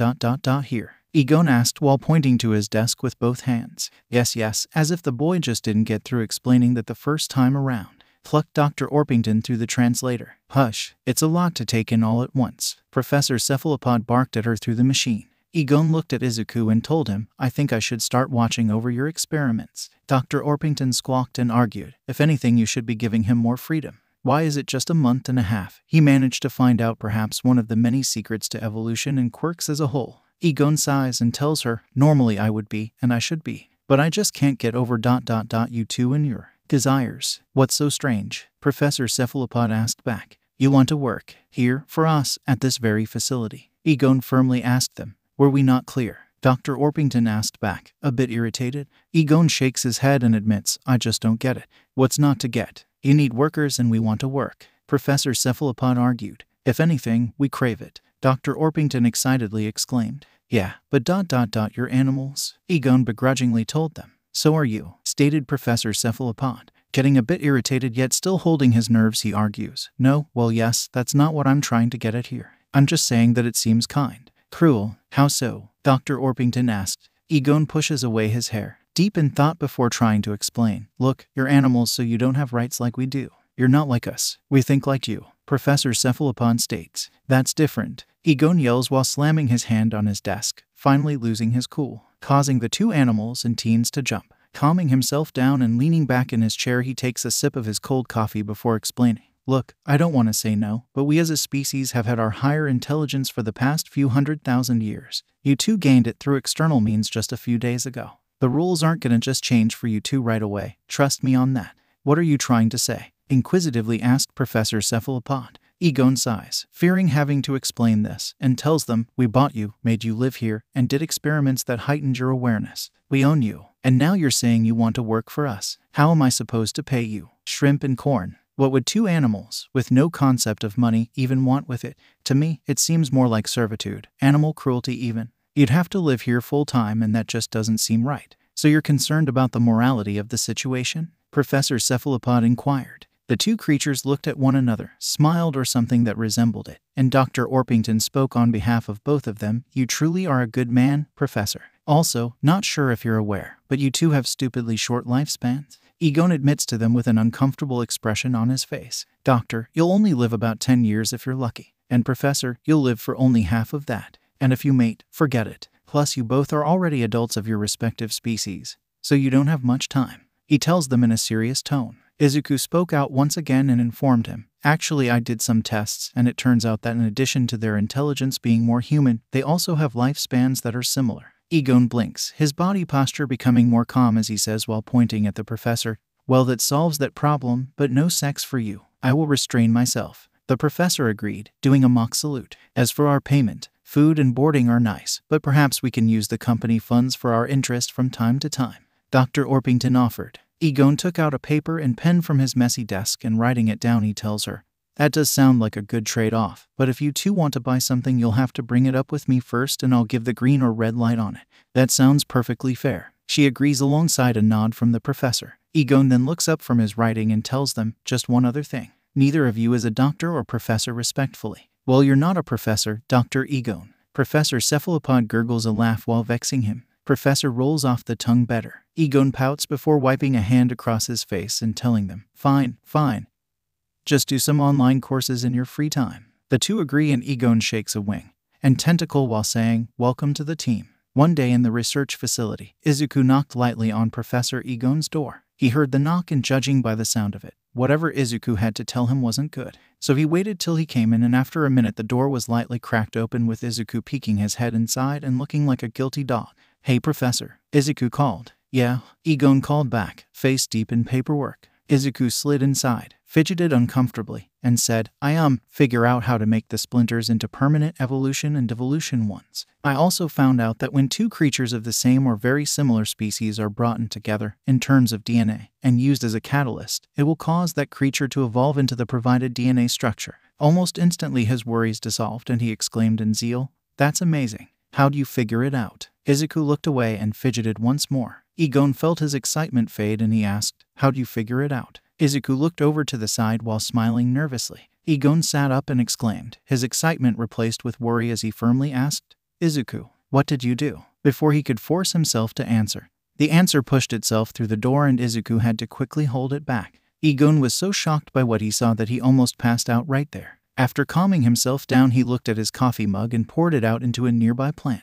Please tell me the caffeine is finally getting to me. Egon begged as Izuku answers with a slow head shake. Egon put the mug down, takes a deep breath, and says, okay, from what you've just told me, I have 2 questions. Question number 1. He then explodes as he yells them instantly calms down, where did you get a baby elephant? And question 2. He explodes again, but more in a self-agonizing way as he demands, how did you get mammoth DNA? Izuku scratches his head as he holds the baby mammoth by its trunk and explains, I called up a paleontology research facility, and they happened to have a lot of mammoth bone bits that they used for carbon dating. I convinced them and they managed to give me one. He then looks away while rubbing his head as the baby sucks his fingers and he finally explains, as for how I got a baby elephant. Yes, Egon firmly prompts him. I bought it off the black market, Izuku said quickly while hunching into himself. You what? Egon yells so loud that he knocks himself over and he falls to the floor. I paid out of my own pocket with cash. Izuku tried to reassure him quickly. Egon jumps from the floor and bolts at Izuku. Grabbing his shoulders, he exclaimed to his face, "That's not what I'm angry about. You went on what I can only hope to be an illegal website with a throwaway computer and purchased a nearly extinct species of animal. Behind my back. Are you out of your mind?" Izuku tried to open his mouth, but the words got caught as Egon continued his scolding. "What if you got scammed or hacked or killed or something even worse?" Izuku looked away and Egon forced his head to look at him, to which he stated, "Izuku, listen to me and listen to me very carefully. I am all for taking risks and getting messy in the name of science and for the good of its community. But you must know that there is a line that you mustn't cross, and what you did today just showed that you crossed it." On the verge of tears, Izuku whimpered out, "I'm sorry." Egon pulled away from the frightened boy and told him seriously, "Science, creation, and discovery aren't all about what you can do, but whether or not you should do it. That's what separates scientists from mad scientists." "I'm sorry," Izuku squeaked out once more, trying to hold it all back. "For your sake, I really hope you are," Egon told him while sitting back in his chair and letting out a stressed breath. After they both calmed down, "Anyway, at the end of the day you did bring back an extinct species into the modern era, something that the greatest minds have failed to do for centuries. For that, I must commemorate you, but we speak nothing of this to the public. They are not ready and neither are we." Izuku nods in agreement as Egon follows up. "Also, why did it have to be a mammoth? You couldn't have chosen to revive something a bit less dangerous." Izuku blinks, then lists off on his fingers. "Would you have preferred I revived the giant killer-toothed tiger, the giant killer sloth, the giant killer rhino, the giant killer bird that runs, the giant killer bird that flies, the giant killer pig, the giant killer hyena, the giant killer lion, the giant killer bear, or the giant killer?" Egon cut him off and half yelled, Okay. I get it. You choose the least bad option and the only one you would have easy availability. But don't do this again." Izuku quickly nods while looking at the ground in shame. Egon then goes to his phone and dials up a number while telling the teen, "I'll call your Araka Construction Co. to make an enclosure for it, then I'll make arrangements to turn it into a climate-controlled area. I'm placing you in full charge of its responsibility and care." As he told Izuku this, the baby mammoth began chewing on one of the decorative plants and knocked over a huge stack of papers that did not entertain the professor in the slightest. "Yes, sir," Izuku quickly agreed while heading the baby mammoth out of the room while closing the door. Once gone, Egon held the phone against his ear and shoulder while rubbing his temples and saying to him as the phone rang, "That kid needs to stop getting so excited and jumping headfirst into things. He's got a head on his shoulders, he should use it. He is seriously going to hurt himself someday." Professor Egon sat at his desk with Dr. Orpington sitting across from him as she showed off her newest invention, a proud look on her beak, a rocket launcher of sorts that looked like it came straight out of a cartoon with bright colors and funny chicken stickers. He looks between the hyper-intelligent bird and the weapon before taking off his thick glasses to rub his eyes. "Okay, so run this by me again. You made what?" Egon asks after putting his glasses back in his face. "An egg cannon," the doctor told him with her new smaller translator that was wrapped around her massive brain. "Why?" Egon prompted her. "For shooting eggs, of course," the doctor explained. "What purpose does this serve?" Egon asks back. "No purpose. It's just fun. Work can't be work all the time," Dr. Orpington told him with a chipper cluck. "Okay, but making this doesn't bother you?" Egon asked with a cautious and worried tone. "Not really," she admitted. "You a chicken making a cannon ... that shoots eggs?" Egon asked while motioning to the device with all his fingers. "Yes," she replied happily. Egon shook his head, seeing that she wasn't getting what he was implying. So he told her more forwardly, "Okay, so this is the equivalent of me making a baby cannon." "Well, that wouldn't be efficient at all," the doctor said back, making Egon raise an eyebrow until she followed up saying nonchalantly, "Besides, you'd have to wait 9 months to reload." "Doctor," Egon half yelled at her in disgust and shock. "What?" she exclaimed back. "It's wrong. You're using your unfertilized children as ammunition and blasting them at terminal velocity. Doesn't that bother you?" he told her bluntly. She shook her head and replied, "No more than you eating my uncooked children does." Egon stopped as he was halfway to his mouth with a breakfast egg sandwich. Placing it down, he said aloud, "Sometimes I forget that chickens are psychopathic, homicidal, cannibalistic omnivores." The doctor said nothing to him in reply and simply stared,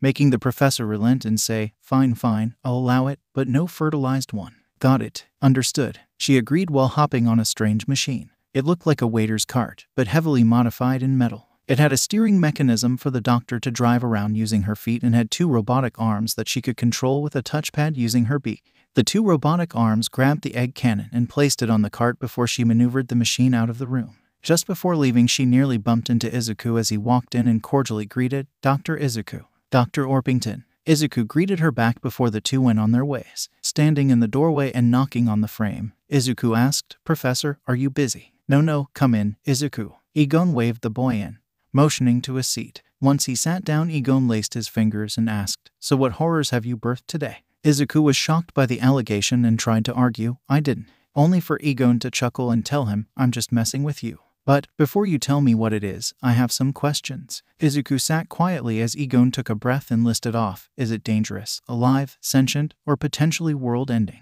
"No," Izuku answered back. "Did you do anything dirty, underhanded, illegal, or behind my back?" Egon gave him a look. "No," Izuku exclaimed back, a bit irritated and hurt. Egon sat back, smiled, and told him, "Then all of my concerns have been satisfied. What did you make or do, and don't leave out any?" Though he stopped himself after remembering what he was told the last time he asked that, so he backtracked and told him, "On second thought, just give me the main points." Izuku nods before taking out his notebook and exclaiming excitedly, "Okay, so I was doing some tests on the empty splinters and I made a huge discovery." Hearing his excitement and seeing his smile, Egon wanted to jump up, but opted to simply ask back in equal excitement, "What is it, baby?" "What? So you know how you have all those cell samples from every part of your body?" Izuku started, only for Professor Cephalode, who was walking by with his new translator on his head and a cup of coffee, to overhear their conversation, stop in his tracks, peek his head in, and ask in confusion and concern, "Samples of what now from every part of your what?" Egon shrugged at him and replied,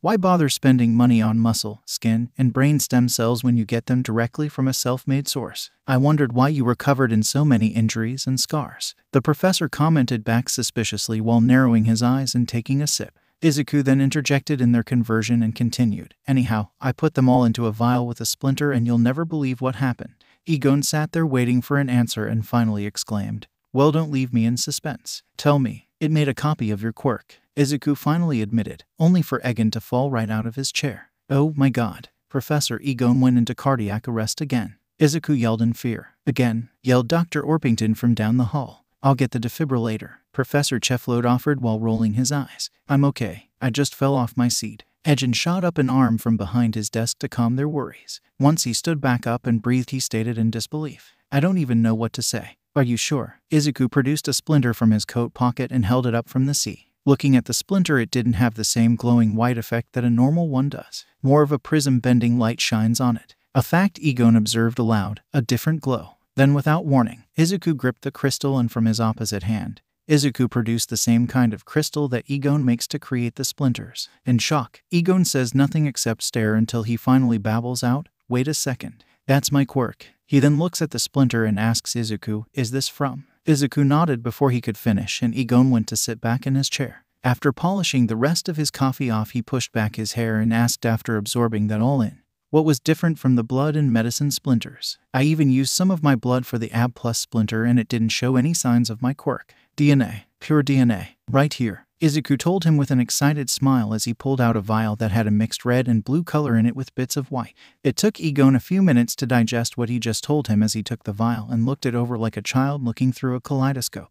After a bit, the thought finally dawned on him and he observed aloud once more, "This is a vial filled with my genetic code." Egon then jumped from his feet, grabbed Izuku in a hug, and spun him around while stating, "Izuku, this is incredible. You just made and discovered the two greatest things in probable history." Izuku couldn't help but feel happy for this and had to resist the urge to cry out in joy with him. But suddenly Egon stopped his revelry and asked him, while still holding him, "But if you used the DNA samples I collected from my whole body to make the one you have, why do you have this?" he asked while motioning to the veil. Izuku then explained to him, "Well, after I made the splinter with your quirk, I thought, I wonder what happens if I make one with pure DNA that doesn't take the form of anything else in the body. After I figured out how to extract all the DNA, I put it in another splinters, and how about I just show you?" he offered while bringing the professor to a small room in the facility. The room itself wasn't anything special. There was almost nothing in it apart from a small table that had a large and ever-growing crystal on top of it. Every so often when it got too big, a set of robotic arms came down from the ceiling and broke off huge pieces of it that fell into a suction vent that sucked it into a single corner of the room. In this corner was a machine that would take every individual shard, then cut, shape, and polish it in a uniform before sending it down a short conveyor belt and into a box with many others. After looking over the machines and the box full of crystals ready to be made into empty splinters, he made his way to the ever-growing crystal. Inside the very center was a splinter that looked exactly like the one Izuku used to demonstrate. Looking at the boy, the man could only say in a low, flabbergasted voice, "Whoa, it's even more potent than this one since the strain was pure." Izuku explained to him with a big smile. "But why make this one?" Egon prompted him. Izuku looked down while shuffling his feet as he explained. "You already do so much for the facility on top of making every splinter we have. I just thought it would be good to give you a break in at least one regard. And besides, what if you get sick or hurt? And when you die, this place will probably shut down." Egon smiles softly at him. Ruffling his hair, he tells him, "Thanks for that, Izuku. You are a good kid with a good heart. Just have to make that head a little less fuzzy," he says while playfully pinching his nose. Before they could continue this comfortable moment, a shrill voice squealed out of the room, "Dr. Izuku." Both men rushed outside into the main foyer where they saw three things. Professor Cephalopod leaned on a wall and watched something in amusement as he drank his coffee. Dr. Orpington's cart was knocked over, and the doctor was being chased around the room by the baby mammoth, now called Gamoth, in a one-sided game of chase. "Call off your beast at once." The doctor squealed in urgency as she tried and failed to flap away. "He's just playing with you," Professor Cephalopod called back teasingly. "I'm an adult weighing in at 13 pounds with hollow bones and a nearly exposed brain. He's a few moments old and already weighs in at 200 pounds. He'll kill me." He crowed at him as Izuku ran up and grabbed Gamoth before he could catch her like a child attempting to catch pigeons at the park. Once safely secure, the doctor ruffled her feathers and demanded, "Keep that thing on a leash." Otto just bubbled up a laugh and walked off to his office as Egon helped to flip her moving device back up and get out of the foyer while Izuku still had the baby. Once gone, Izuku let go of Gamoth where he stood by his side. "Izuku," Egon said the boy's name as he walked up to him and said before stopping again, "With this discovery you've made ... Are you thinking what I'm thinking? I'll make up flyers and posts on social media. I'll also separate a small portion of the facility's money as an incentive for all volunteers," Professor Cephalopod said from a bit down the hallway, waving a tentacle inside the foyer. "Thank you, Professor," Egon called back before tiling Izuku excitedly. "Now we have a whole new avenue to discover." This is Dr. Izuku Midoriya reporting once again with a new round of experiments with the Singularity Soul and more specifically the splinters. I'll spare the details since I made it in a different report, directly to Professor Egon. But in short, I was able to extract pure DNA and place it into an empty splinter, thus allowing me to copy a quirk. So far I have only made a copy of Professor Egon's quirk as a means of producing more splinters. I have also found out that much like the blood and medical splinters, when activated with a mental quay I can produce the quirk as if it were my very own. I can put a quirk in a bottle, in a manner of speaking. Though this brings up a new thought. Wouldn't putting a pure extract of a person just make that splinter into said person, just in crystal form? Then why does a person's quirk become the main factor in the splinter? The only theory I could come up with was that a quirk was something entirely different from the rest of the body, something that lies in DNA but beyond it. And I believe that something to be the soul. Our quirks are internally meshed with our souls, or at least fragments of them. So in essence, I'm either taking a piece or copying a person's soul with this. Though as you can imagine, that theory has many holes, especially since the Singularity Soul can cause quirks to emerge. So more tests will have to be done in that regard. Anyhow, after finding and telling this discovery, Professor Egon, with the help of Professor Cephalopod, was able to do a bit of marketing to get volunteers for this experiment. Luckily, the process was easy and all the volunteers had to do was give their name, age, quirk, and a description of it. Surprisingly, we got over several dozen volunteers. Of course, a lot of that came from the $100 volunteer award. Either way, we have tons of blood samples to work with. The only problem is extracting enough DNA to make a pure quirk splinter. I know what and how to do it, but I don't have it down to a complete science just yet. I'll report back with more results. This is Dr. Izuku Midoriya reporting once again on the quirk splinter creation process. After 2 painstaking weeks of grinding, I have finally extracted all the DNA from each blood sample to infuse in the empty splinters, and in that time I think I have the process down to a science. Now I just gotta make a machine to do it for me. But forgetting about my gripes, during one of my sleepless nights I made an accidental discovery. When placing DNA into one of the vials I use for the absorption process, I accidentally placed 2 different DNA samples into the same one. 5 days later, and out came a splinter with a perfect combination of both quirks, making a new one entirely. After looking through my records, I found out that both DNA samples I used were from 2 twins with different quirks. After finding this out, I did some more tests. And this is what I've discovered. Quirks are just as much a part of our DNA as hair, skin, and eye color, and as such can be used to mix and match into different or strong ones. For example, DNA samples from direct relatives such as twins, siblings, and first cousins can be mixed easily. Samples from parents and children can be mixed but with far less efficiency or just simply strengthen the original quirk. Samples made from strangers or two people of the same gender have a 0% success rate of melding together, except for when the quirks in question are very similar. For example, if one person has a quirk that can produce a kerosene gel and another has a quirk that can ignite anything flammable, then the result would be a flame body quirk. As for two different quirks making a completely different quirk, like in the case of the twins, one twin can sprout a pair of wings and the other can control the wind. Thus the result is the ability to make wings of the air and control it. As for a quirk being mixed between mother and child, imagine the mother having a quirk that produces the chemical compound glycerin, and the child can produce explosions. The result would be the explosion quirk becoming even more powerful than it might already be. From this process, I was, and am, able to make hundreds of new splinters. My only other question is if I can triple the combinations or even take 4, make 2, and then combine those. This will require more testing. So for now, this is Dr. Izuku Midoriya signing off for now. Thank you for seeing me despite your busy schedule, Professor Egon. Professor Cephalopod thanked his employer as he sat at a seat across from his desk. Accompanying him was Dr. Orping, sitting at his desk. Egon waved him off and graciously told him, "Of course, Professor Cephalopod.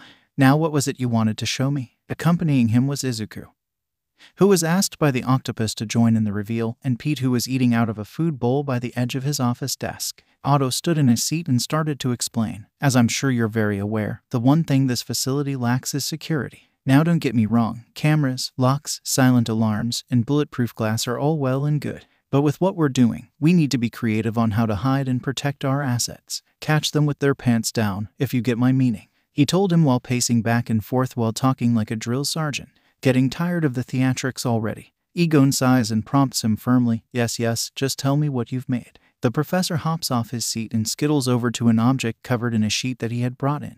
Grabbing it, he announces while ripping it away, presenting the Mimikyu. Sitting there was an ordinary lockbox made of standard-grade metal. The sight of this did not impress either Egon or Izuku, who looked more disappointed and exasperated. "A metal lockbox," Egon observed while shifting his glasses down to glance at the professor. "It's much more than that. Go ahead, put something in it," Otto offered. Izuku and Egon looked at one another, shrugged, and Izuku picked up the empty food bowl from Pete, bringing the bowl over as the dodo honked in disapproval. The box suddenly sprang open with a mass of teeth and a long tongue, snagging it up and swallowing it whole. After licking its lid, it burped. "Whoa," cried Izuku as he whipped his hand away. Egon sprang from his seat and scooped up Izuku, pulling him out of the perceived danger while Pete honked in fear and ran under Egon's desk. "It's alive," he yelled before making a realization and asking Otto in a small voice, "It's alive?" To which he nodded. "How did you make this?" Izuku asks as he hides in the living box from behind Egon. "I mutated a Caulerpa taxifolia with human flesh alongside several different quirk splinters that have been made recently by yours truly," he explained with his ego showing. "What a blowhard," Dr. Orpington commented with an eye roll, upon which a large flesh-like mass with teeth and eyes where they shouldn't be was born with a subconscious similar to that of a cat. "I placed it in that lockbox as a means of temporary holding, but it seems to have bonded and made the box a part of its body. After a few more tests and experiments, the Mimikyu was born," he explained further in excitement and self-pride. Egon looks between the octopus, the box, and back to the octopus as he asks, "Okay, but how are we to use this thing?" Professor Cephalopod smiled with his eyes and told him, "I'm glad you asked. So long as the Mimikyu has a record of your scent, it will be completely docile. Anyone else will be ripped to shreds. It's the perfect tool to keep things that we don't have the best confidence in keeping protected, employing modern security science." "How much can it hold?" Izuku inquired. "As much as the box it inhabits," the professor answered. "Can it change boxes?" asked Egon. "I'm not sure about that. The object it inhabits becomes no different than the shell of a turtle," answered the professor. "How can we get things out of it, and won't it just eat anything that is given?" Izuku inquired again. The professor then tells him, so long as it isn't organic, the Mimikyu can't digest it, which makes it a great organic waste disposal. It can even safely dispose of radiation. As for how to get things out of it, I implanted it with a form of suggestive telepathy. So long as you think of the item in question, it will give it to you. So long as you know it's there. He then walked up to the Mimikyu and said, "Observe." Professor Cephalopod then holds out one of his tentacles, and the Mimikyu opens up while using its tongue to place a bag of fresh shrimp, tightly sealed up, into said tentacle. To prove his point further, the professor then opens the new bag and begins to eat one shrimp after the other, much to the mixed amazement and disgust of all parties present. How do we care for it? Egon wonders aloud. It only needs a cup of water every month, a consistent temperature, and something that's considered sunlight. Apart from that, they could go years without a meal. But it does eat meat primarily, Professor Cephalopod explains. Egon sits back at his desk, takes off his glasses, and rubs his eyes before breathing heavily. He sits there thinking for a while before placing his glasses back on, lacing his finger, and tells the octopus, "Okay, Professor, stop whatever you're doing and mass-produce these things in different sizes." As he nods, a thought crosses his mind, and just before the meeting ends he says, "Ah yes, there is one more thing." Grabbing the man's attention, he tells him, if attempting to maul their enemies to bits doesn't work, they have another defense mechanism. Egon raises an eyebrow, then thinks aloud. From what you've told me, I can only guess that the Mimian Mimicutie is for its connection to the Mimic in D&D. But what about the cutie part? That must be its other defense mechanism. Professor Cephalopod nods and waves for him to follow while taking the Mimicutie away in a trolley. Izuku and Egon look at one another, shrug, and follow the invertebrate out. After following, they were taken to a testing chamber where the Mimicutie was placed at the center, and all the doctors and professors were safely standing behind the protective observation room. Professor Cephalopod brought out a shabby-looking robot, and after getting inside the observation room with them, he used a remote controller to make the robot walk over to the Mimicutie, to which he looked at his coworkers and said with a pompous tone, "Observe." The robot then began to beat on top of the container, and the Mimicutie began to rustle and hiss. When it didn't stop, the Mimicutie jumped back and produced a set of long human legs wearing a set of kitten heel boots and fishnet stocking.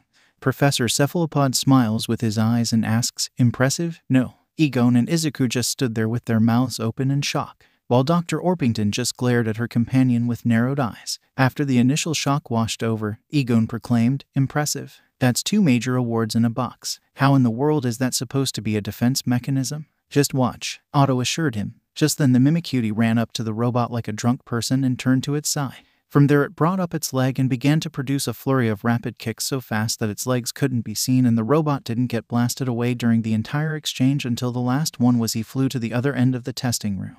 The Mimicutie then got into a low stance and began to spin like a top, closing the distance and catching the robot in a whirlwind of legs. And finally, the Mimicutie jumped into the air and came down feet first, puncturing a huge hole clean through the robot's metal body with both heels. Holy! Egon was about to yell a curse word until Izuku cut him off, saying, "Wow, what do you think?" Professor Cephalopod self-assuredly asked in his work. Egon had to take a few minutes to process what he saw, taking off his glasses and rubbing his eyes. And after that, he said to the octopus, "I think it's crazy and just what we need. Like I said before, you have my permission. Just make sure they don't eat anyone by accident." Professor Cephalopod nods with an eye smile and goes to retrieve his creation, leaving a flabbergasted Izuku and Egon, with an exasperated Dr. Cluck with them. "Okay, people and animals, I'm sure you all know why I've called you here today," Egon stated while slapping a table in a meeting room that everyone was sitting around.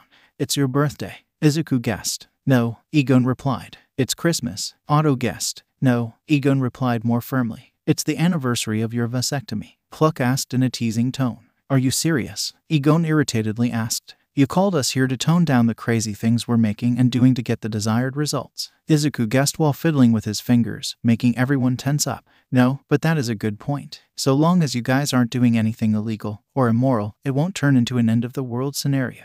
I don't see any harm in letting you guys do what you want to do," he told them, making everyone sigh before he slapped the table again and exclaimed, "No, why I called you here is about our team, or rather lack of it. We need to hire more people at SAP. We also need an organizer, receptionist, and secretary just for you. I'm sure you're just chomping at the bit to do some of what we're doing." Cluck counters her off on her feathers in a tempting tone. Egon sighed while rubbing his sore neck and saying, "Can't argue with that, but we do need more heads. We have many avenues to cover and only 3 minds to work with. And I can safely say after a lot of the things that we've made so far, and we're able to sell, we are far more financially stable enough to have more employees." Otto clapped his tentacles and proclaimed, "Wonderful. Then let's set up some lectures at different universities and see who becomes interested. After all, what we do here would seem completely bogus to the unwise. So it's perfect to weed out the weak. I'm in complete agreement with you, Professor, but I'll need you and the doctor to step out of this one," Egon tells the 2 animals, who look at him incredulously. "Izuku and I will take the lead on that," he stated firmly. "What? Why?" Cluck argues back. "The world isn't going to magically be okay with talking animals overnight. It might cause an uproar or something worse. Izuku tells them in a fake musical tone, while wiggling his fingers. What about that Nezu fella? He's a talking animal that's known to the public. Otto argues with a raised eyebrow ridge. Principal Nezu is a whole different kin of worms, Izuku tells him, and one we don't have the time to get into. Egon adds firmly, seeing their unpleasant expressions at them. Egon sighs and offers, look, we'll be the ones going to just about every university in Japan while you two will stay here and look up any potential employees and set up interviews. The two animals think about this for a while until Otto finally relents and says in agreement, well, that is better than trekking around in the hot sun all day. Cluck just shrugs with her coworker, also not wanting to walk all over the country. Egon nods in approval while saying in an exhausted tone, good to hear, now let's set everything up and get to it. I seriously need a break. Many failed university lectures later. Egon stomps his way out of the emergency exit of a university auditorium. His face was red with a mix of anger and embarrassment as he practically foamed at the mouth. Running behind him was Izuku with a huge stack of things in his arms. All things are used as demonstrations and charts and graphs for lectures. That was the 20th auditorium we were laughed out of. Is it me? Is it you? Is what we're doing really that unbelievable? Egon lamented. From a third-person perspective, it kinda does. But at least this one apologized and gave us our money back for wasting our time, Izuku admitted while taking all the objects down and counting a stack of cash he pulled from his pocket. We've been to every university and college in Japan and not one promising person or a smig of interest from all those $2, half-brained, money-wasting, idiotic leches. This is hopeless, Egon yelled while dropping to his knees and yelling into the sky. Izuku rubbed his cheek and offered, maybe we should have brought the professor or doctor with us. Nothing tells the truth like hyper-intelligent talking animals. Maybe, Egon admitted while his face was flat on the ground. Also, we still have one more college. Maybe this one will be a winner, Izuku tried to assure him in a chipper tone. Egon sighs deeply then laments while giving in. Then let's get it over with so I can go cry into a tub of ice cream and fried chicken. Later, Egon stood before a now empty auditorium with an expression that could only be referred to as contained anguish. Besides him was Izuku, who felt like a clown for suggesting one more. After calming down a bit, his eye twitched and he broke his pointing stick in frustration. After getting that out of his system, he stated, well, I guess that's it. What a piss up. It could have been worse, Izuku tried to offer. Egon groaned and told him, thank you for the optimism, Izuku, but it's not appreciated at the moment. After wiping his hands across his face and making a painful sound, he began to pack his belongings while saying, let's go back so I can put myself into a food-based hangover. What happens if you infuse the two polarities together? Also, what would happen if you turned the frequency into a baseline instead of positive or negative? Would sound waves have any effect on this? Asked a voice that sounded close to Egon. Thinking it was the boy, Egon repressed the urge to growl and told him, Izuku, I'd love nothing more than to trade theories with you, but right now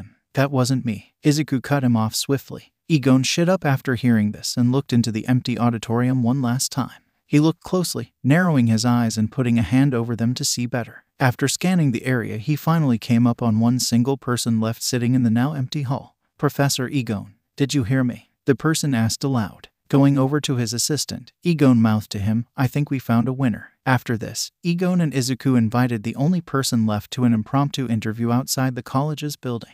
There they sat on benches looking across from one another on a stone table. The person left was a man in his late 30s wearing typical college attire. He was evenly tanned with blue eyes and a mild build with a height of just under 5'3". His face was angular and his eyes were tired. On his head was not hair but 5 tube-like attachments that seemed to move on their own accord. 4 of the 5 were very snake-like but had no features apart from a mouth in which the teeth were made into the lips as opposed to being covered by them. The 5th one was like a tail. Thanks to Izuku, they were able to get a huge chunk of his background for this interview. Thanks to this, Izuku was given the chance to do the interview. After looking it over briefly, Izuku asked him, so Mr. Hankayo Suru, am I saying that correctly? The man nodded. Well, Mr. Hankayo, I do like what I see so far, though I have a few questions for you, if that's all right. Once again he nods. After flipping a page, Izuku inquired, I can't help but notice 2 things. First off, you are well into your late 30s and attending college. Not that there's anything wrong with that. Education should never be based on age, only those willing to learn. And also it says here that you have over a dozen years in the music industry as a singer and performer. What compelled you to take such a drastic shift in career choices? Hankayo blows out the air in a stressed manner before explaining, where do I start? Well, I'm sure you have no idea who I am, but back when I was a singer I used to go by the name of 5 Chord Gus. Oh, I think I've heard of you. You're from Europe if I'm not mistaken. I know because I heard your rendition of O mio babbino caro by Puccini if I'm not mistaken.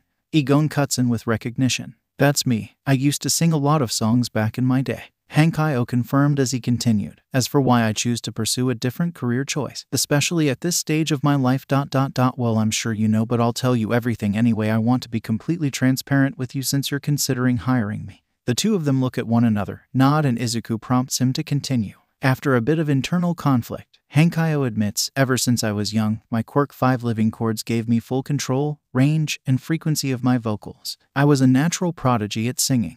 And my parents used this. From the time it manifested to the point my career ended. My parents used my talent to make bank. Every day was always about how I can improve and how I can get even bigger, he said in an irritated and disgusted tone. After breathing to calm himself, he continues saying, anyway, as you can guess, that was a lot of undue stress on a developing child, and my mind was hanging on by a thread for my whole life until I finally snapped. I am not proud of it, but I killed a lot of people on my very last performance day. Several people in the crowd, a few security guards, my manager, and my parents. He stops with a shaky breath and wipes away a stray tear. After calming down enough to speak correctly, he tells them none of those people deserve to die, except for my parents and my manager. I'll never deny my feelings on that, he proclaimed boldly, making the two men across from him sweat drop. Hankayo coughs and continues with an apology. Sorry. Anyhow, I don't remember a lot of what happened after that, but I managed to get out of any legal trouble by settling outside of court. When my head cleared a bit, I had a recollection of what I did and checked myself into a mental ward. I got out in a year and had to spend the next few figuring out myself. My entire life, my world revolved around my talent for singing and nothing else. I had to do what most kids have their whole lives to do. That's when I realized I had a knack for discovery and knowledge but didn't like going outside. So I decided to become a researcher and enrolled in this university. He takes another shaky breath, hugging himself to calm down before babbling. But I'll be honest, my only two regrets in life were killing all those people during my breakdown and never helping my two older siblings. They were always shunned by my parents, and I was favored up until the oldest turned 18 and moved out with the middle, and I never saw them again. I hope they are happier now than when they were with my parents. God, I miss them so much. I wish I could apologize to them. Hankayo realized what he was saying and doing. He retracts while apologetically stating, I'm sorry, I'm rambling. Izuku waves it off and tells him, No. You needed to get that off your chest. Though if I may, why come to Japan? Izuku inquired. Hankayo shrugs and tells him, just needed to get away from everything. A fresh start, you know. Izuku nods, looks to Egon, then back to Hankayo while asking, could you give us the room? Hankayo nods and walks off to a different spot, allowing the two men to speak in semi-privacy. From there, Izuku stands and asks his superior, Professor, are you thinking what I'm thinking? Yes, he exclaimed. So you think we should give this guy a chance and hire him? He asked to make sure. But Egon disappointed him as he admitted, I was thinking we should stop by my favorite American restaurant and get some of their new cheese fries. But let's do your thing first. Izuku gives him a half-lidded stare while Egon shoots back. What? I'm hungry. Izuku shakes his head and walks back over to the man who was now making a flower crown. Mr. Hankayo. Izuku started, making the man stand up. The teen then stuck out his hand and said with a smile, Welcome aboard. Once you've graduated, you have a job waiting for you in the Neo-Icon Phoenix Research Facility. Hankayo's face lit up like a Christmas tree and he exclaimed in an excited voice while shaking his hand hard and fast, Oh, thank you. Thank you so much. I'll do my best to make you both proud. You won't regret this, making the boy and his head tendrils shake like crazy. Seeing that Izuku was stuck, Egon broke it up by saying, Don't thank us yet. You'll also be having the pleasure of running your division. Hankayo stopped shaking and clutching a nearby tree he asked back, looking ready to pass out, My division. It can be anything you want. Egon tells him. Well then, Hankayo thinks for a minute before offering, How about the sound division? The two men look at one another, shrug, and Egon says, If that's what you want. After many thanks and handshakes goodbye, Izuku and Egon begin to walk away from the college. And once they're seemingly far enough away, Egon turns to Izuku and asks, Should we be worried that the guy who has music-based PTSD wants to make an entire research division solely to the study of sound? Let's put a pin in it for now. Izuku tells him with equal concern. To which Izuku asks, should we have told him about his other co-workers? Egon thinks about it, mentally rejects it, and replies, Let's cross that bridge when we get to it. Speaking of which, I wonder how they did on their manhunt. Later at Neo-Icon Phoenix Research Lab, You found and set up how many? Egon exclaimed in shock as he looked over his 2 animal employees. 6 in total. That includes your assistant, secretary, and organizer. Professor Cephalopod answered while adding sugar to his coffee in the coffee cart. As Egon stands in shock, Izuku does quick math and corrects him. Your math is off. It would be 8, not 6. You'll see what I mean at the interviews, Professor Cephalopod says vaguely with a knowing look, making Izuku more concerned than curious. So how did your search go? Dr. Orpington asked while pecking at a loaf of bread. Like shit, Egon groaned while rolling his eyes. We did find one. Izuku corrects him. Well, Professor Cephalopod resists the urge to chuckle, while Dr. Orpington holds no bars back and clucks out loud in laughter. Hey, don't laugh. We were kicked, laughed at, and chased out by so many of those uptight universities. We were lucky to get just one. Egon samps at the two creatures. After sighing in frustration, he states, anyhow, let's just hope that these 6 people meet our criteria during the interviews. Headhunting is harder than it looks. Over the past 2 weeks, Egon and Izuku were able to interview every last person set up by Professor Cephalopod and Dr. Orping.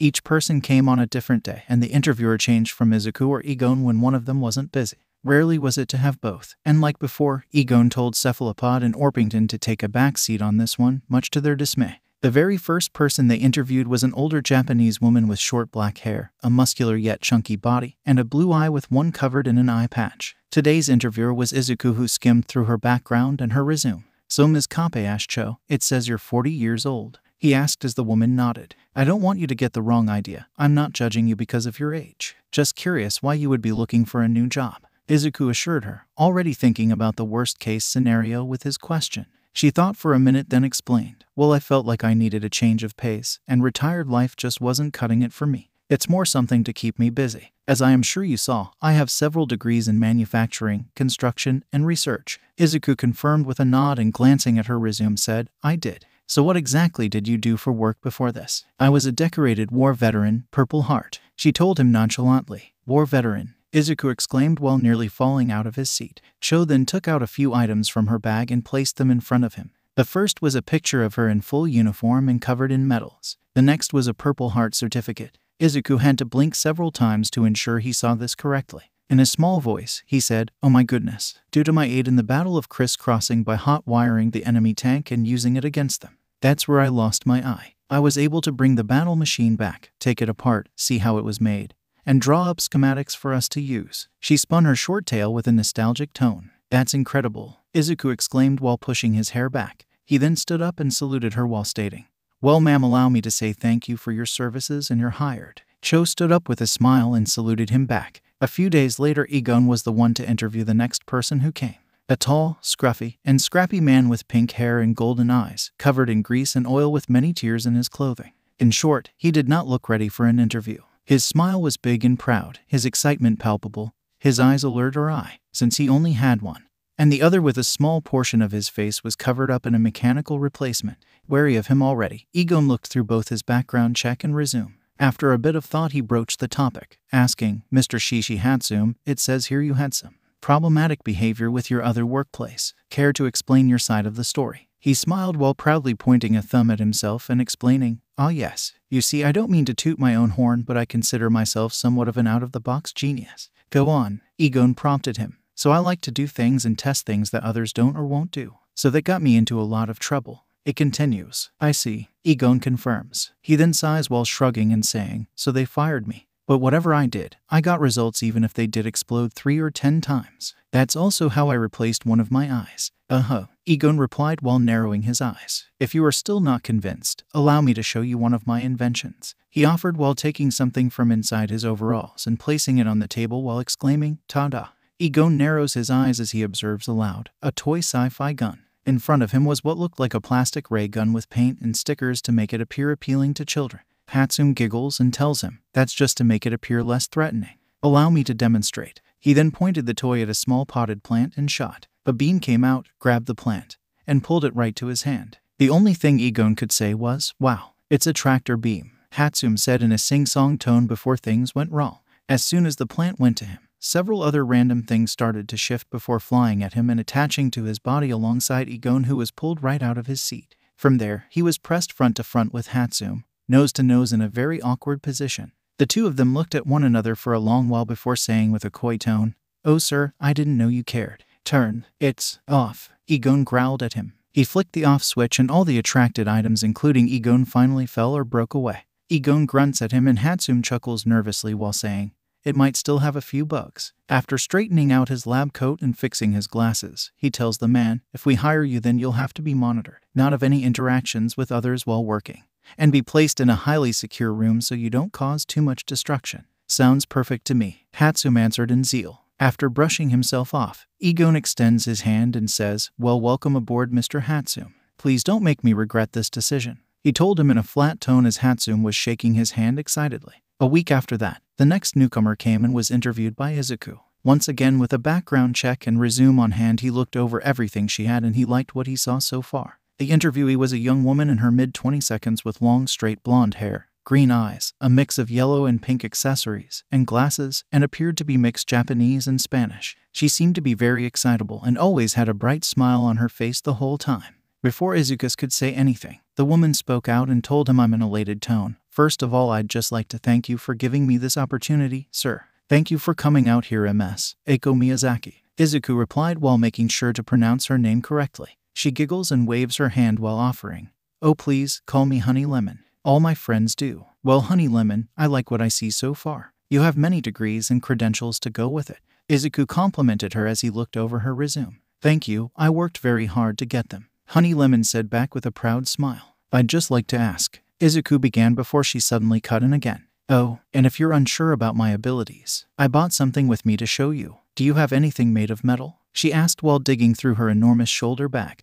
Izuku was a bit unsure but allowed curiosity to take over and he went to his comlink. Talking over, he called into the facility, can someone bring me something made of metal we don't need? He then pushed the speaker button again and stated firmly, and not a Mimikyu this time, please. A few minutes later, an in-process robot, created by Dr. Orpington, walked in with a sheet of metal. Once it stood the solid piece up, it left, and Honey Lemon finally found what she was searching for. She jumped to the metal sheet and began to spray it with something that came out of a pink-colored spray bottle. After several sprays, it left a pink mist hanging all around it. From there, she pulled out another device that electricity charged the air around the mist and instantly turned the metal slab pink.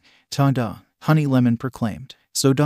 pink, Izuku observed while trying not to sound unimpressed. She chuckled excitedly and said in a sing-song tone, here's the best part. She then walked up to the pink metal and touched it with only her index finger. Right away, the sheet seemed to explode in a pink cloud all around them. Some of it was dusting Izuku's face, hair, and coat. Whoa, was the only thing he could say in amazement.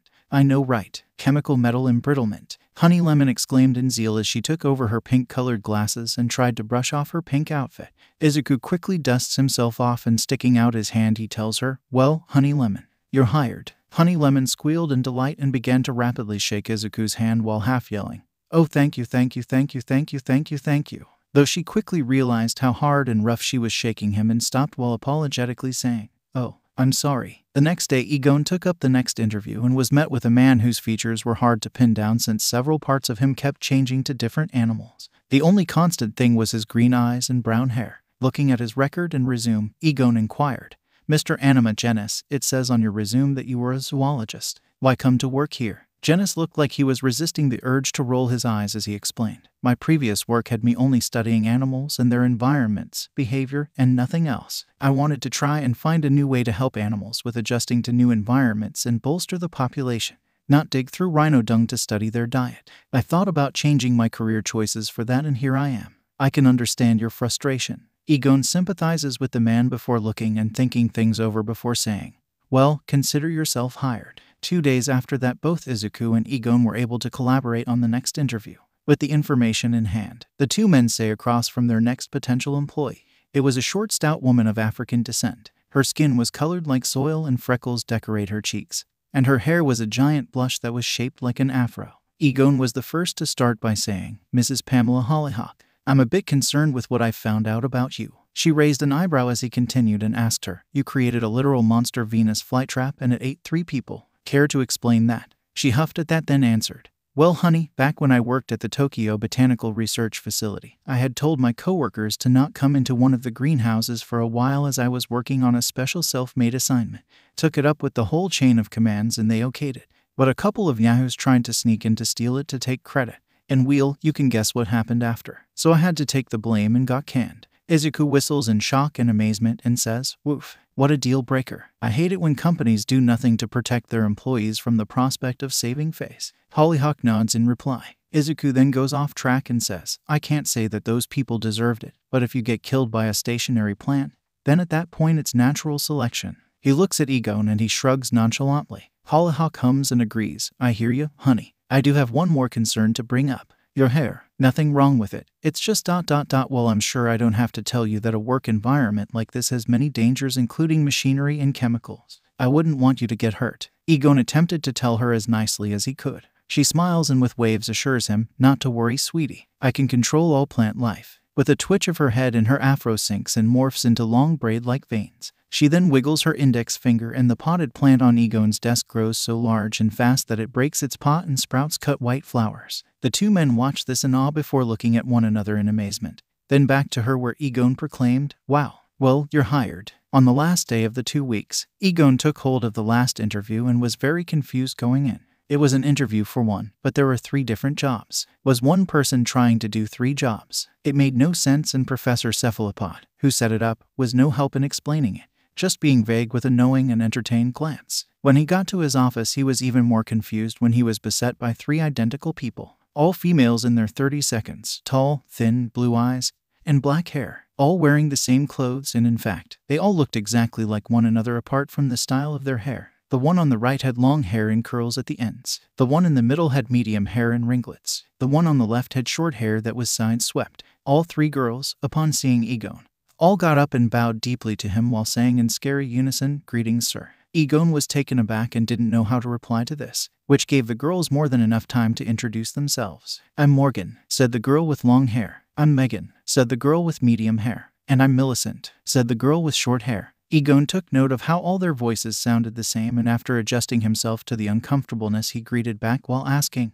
"Nice to meet you girls as well. So you're all looking to become my organizer, secretary, and receptionist respectfully?" "Yes." He then looked down at his hands that held their resume and he observed aloud, "But you only gave me 1 resume. Why is that?" "We are 1 person." All 3 answered in unison. Egon raised an eyebrow and asked, "Sorry, what do you mean?" The 3 girls then closed their eyes and began to vibrate faster and faster until they became 3 blurry images. The 3 melded into one, and after the vibrating stopped, there stood a beautiful woman like the 3 girls before. She had the same face, eyes, and everything apart from her hair, which was long and straight. The woman bowed and in the same voice but with a different tone, greeted, "Hello, sir. My name is Morgan Layful. My quirk grants me the ability to split my body and consciousness in 3 ways. I've done this so many times up to the point where my other personalities do not like being in one body for too long."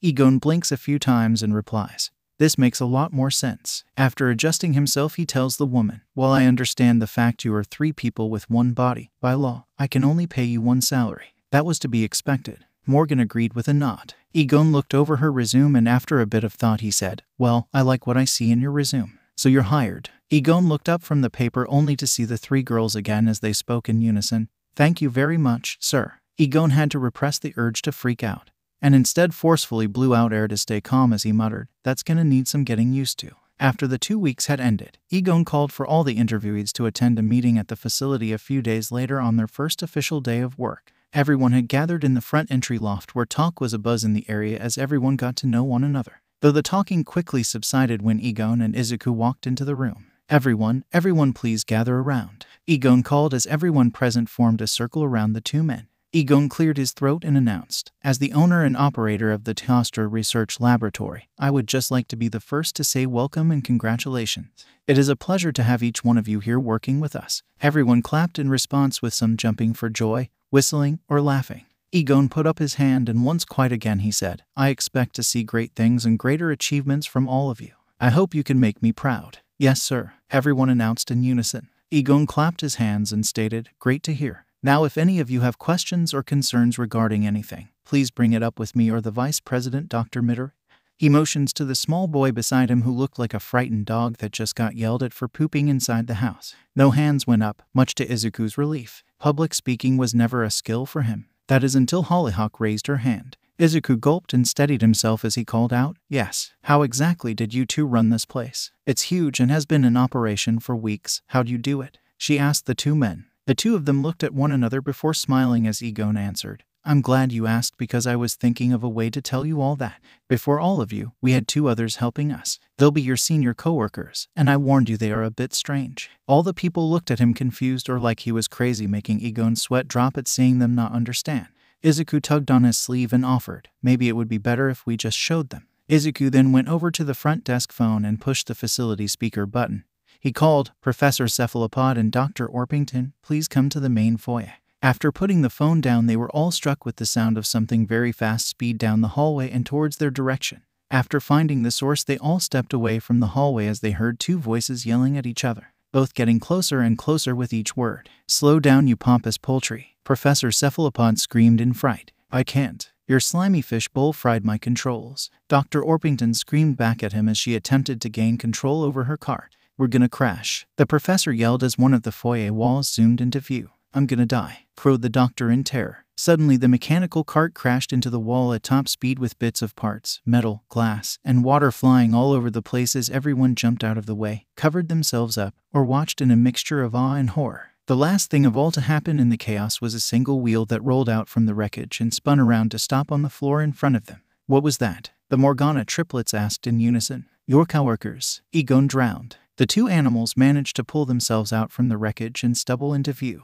Luckily, it did seem like they were hurt, just dazed from the impact. Otto was the first to shake out his stupor and saw that they were being looked at by all the new employees with confusion. Adjusting himself and his translator, he saw his compatriot and tried to get her back into motion. He slapped the doctor's back and stated, "Put yourself to getting Penny Henny. Our new work associates are here and you're making us look bad. My brain feels like pudding." Cluck replied in a dazed tone, with swirls in her eyes, foregoing trying to help her. He turned around and after clearing his throat he introduced himself. "Greetings everyone, my name is Professor Otto Cephalopod. It's a pleasure to be working together with so many intelligent minds. And the half-dead bird you see is my associate, Dr. Cluck Orpington." He motions to the chicken that was barely able to stand on its legs. Suddenly Cluck shook herself back to consciousness and exclaimed, "Your associate? I think you mean my associate." Otto rolled his eyes and shot back, "Of course, you'd come out of your stupor for a comment like that. What's that supposed to mean?" she yelled while getting into his face. "Why don't you use that big head of yours to figure it out, chicken little?" he yelled while pushing her back. She growled and yelled, "My head may be big, but at least my brain is smarter than yours, Squidward." Otto then curled his tentacles in anger and proclaimed, "I hate how his name and species don't correlate with one another." As the 2 of them continued to bicker, everyone else was staring at the 2 hyper-intelligent animals in a mixture of awe, wonder, and confusion,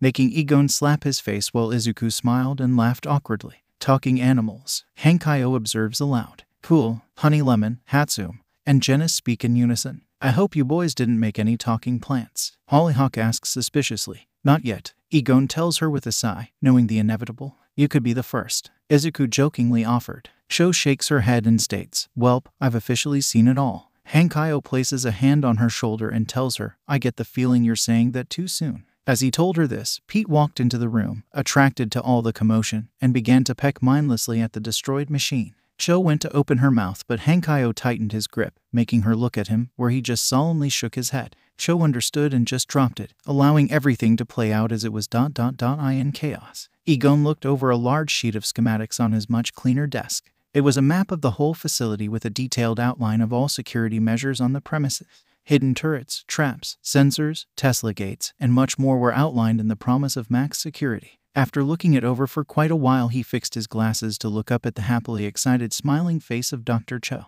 He cleared his throat and told her in a nervous tone, "While I do like the schematics you have for an in-facility security system, Dr. Cho, I'm just a bit worried about how should I say this, extreme and fatal it is. Don't you think it's a bit much?" Cho raised an eyebrow as she leaned in and shot back, "With what we got and are doing here, I'd say it's almost too little. This is honestly the watered-down version of what I originally thought up." "Holy Christ," Egon exclaimed as he thought about the ramifications, watching as Cho said back to glance at him with a smug look. Seeing her point, he told her with a sigh, "Well, I can't argue with that. I'll allow it, and if need be we'll add more later on. But add some non-lethal defenses as well. Can't be all gun-ho for every situation. You may commence construction on it." Dr. Cho nods and rolls up the diagrams before leaving the new automatic sliding doors made by Professor Hatsu. Once she left, the door stayed open as someone else barged in. Egon noticed this, looked up from his desk, and saw Izuku. He was red in the face, shaking like a leaf, and 2 seconds from crying. Egon sighed lightly to himself and said, "Oh boy." "Yes, Izuku, what have you done this time?" I had an accident, he finally admitted through a shaky breath. I thought you were housebroken, Egon replied with a raised eyebrow. Professor, he shouted back in a mix of panic and anger. Egon placed up his hands and in a calm tone told him, I'm just teasing. What's bugging you so badly? Izuku sniffs back his emotions and steadies his voice as he answers. I was dabbling around with the evolution and quirk splinters and I made something I had no intention of making. Egon waits for the rest, but when it doesn't come, he prompts him firmly, well, don't leave me in suspense. Tell me what it is. Izuku walked up to his desk on shaky legs, his emotions just moments from spilling over as fear gripped his heart at how his boss would react to his newest blunder. And so he reached into his coat and brought out a small creature cupped in his hands, showing it to the man reluctantly. Here, he said with a quiver. Egon looked down at the little creature, adjusting his glasses, seeming to be nothing but an oddly colored lizard. He chuckled at what Izuku was so scared about showing him and proclaimed, Is that it? This teeny tiny little lizard is all that you made? I was expecting something far more. He trailed off as the small lizard took a mammalian gait, sprouted a set of small wings, and breathed out a puff of smoky fire. Dangerous, he said in confusion. He looked at the boy who was begging to shake and cry while asking him calmly, Izuku ... did you make a? The boy broke down into tears, hunching over and covering his face as he wailed, I didn't mean to. I didn't realize it would happen. Egon was shocked by his reaction to him and almost froze up. But luckily he kept himself together and placed the baby dragon on his desk while he tended to the terrified crying boy. Holding his shoulders and petting his head, he told him, Okay, let's calm down for a moment. I'm not mad, just surprised. It's not like you tried to hide this from me until it got out of hand or did it behind my back and you have told me that it was a complete accident.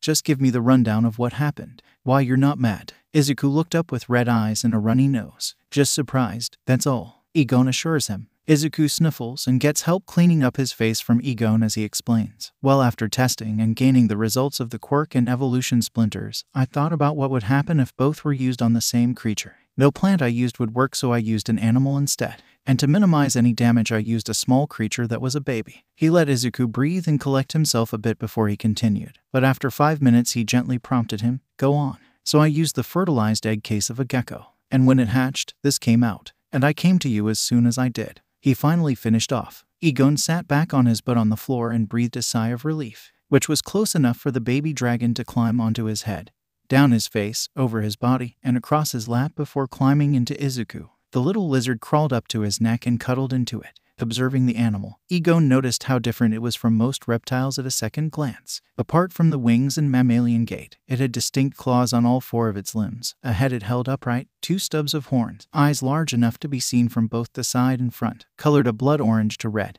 and its skin was like a mix of scales and regular skin. Still, it was the normal size for a newly hatched gecko. After he breathed out any stress, he told Izuku in a calm tone, Okay, good. I know the details. We can work on finding out more pressing things about this new species, like how big it will grow, what it will eat, what temperament it will have, and so forth. After that, we will decide on whether to keep or kill it while it's still young and manageable. No need for that, I have just the solution. A voice called from the still open doorway. Both men looked over and together they said aloud, Professor Cephalopod.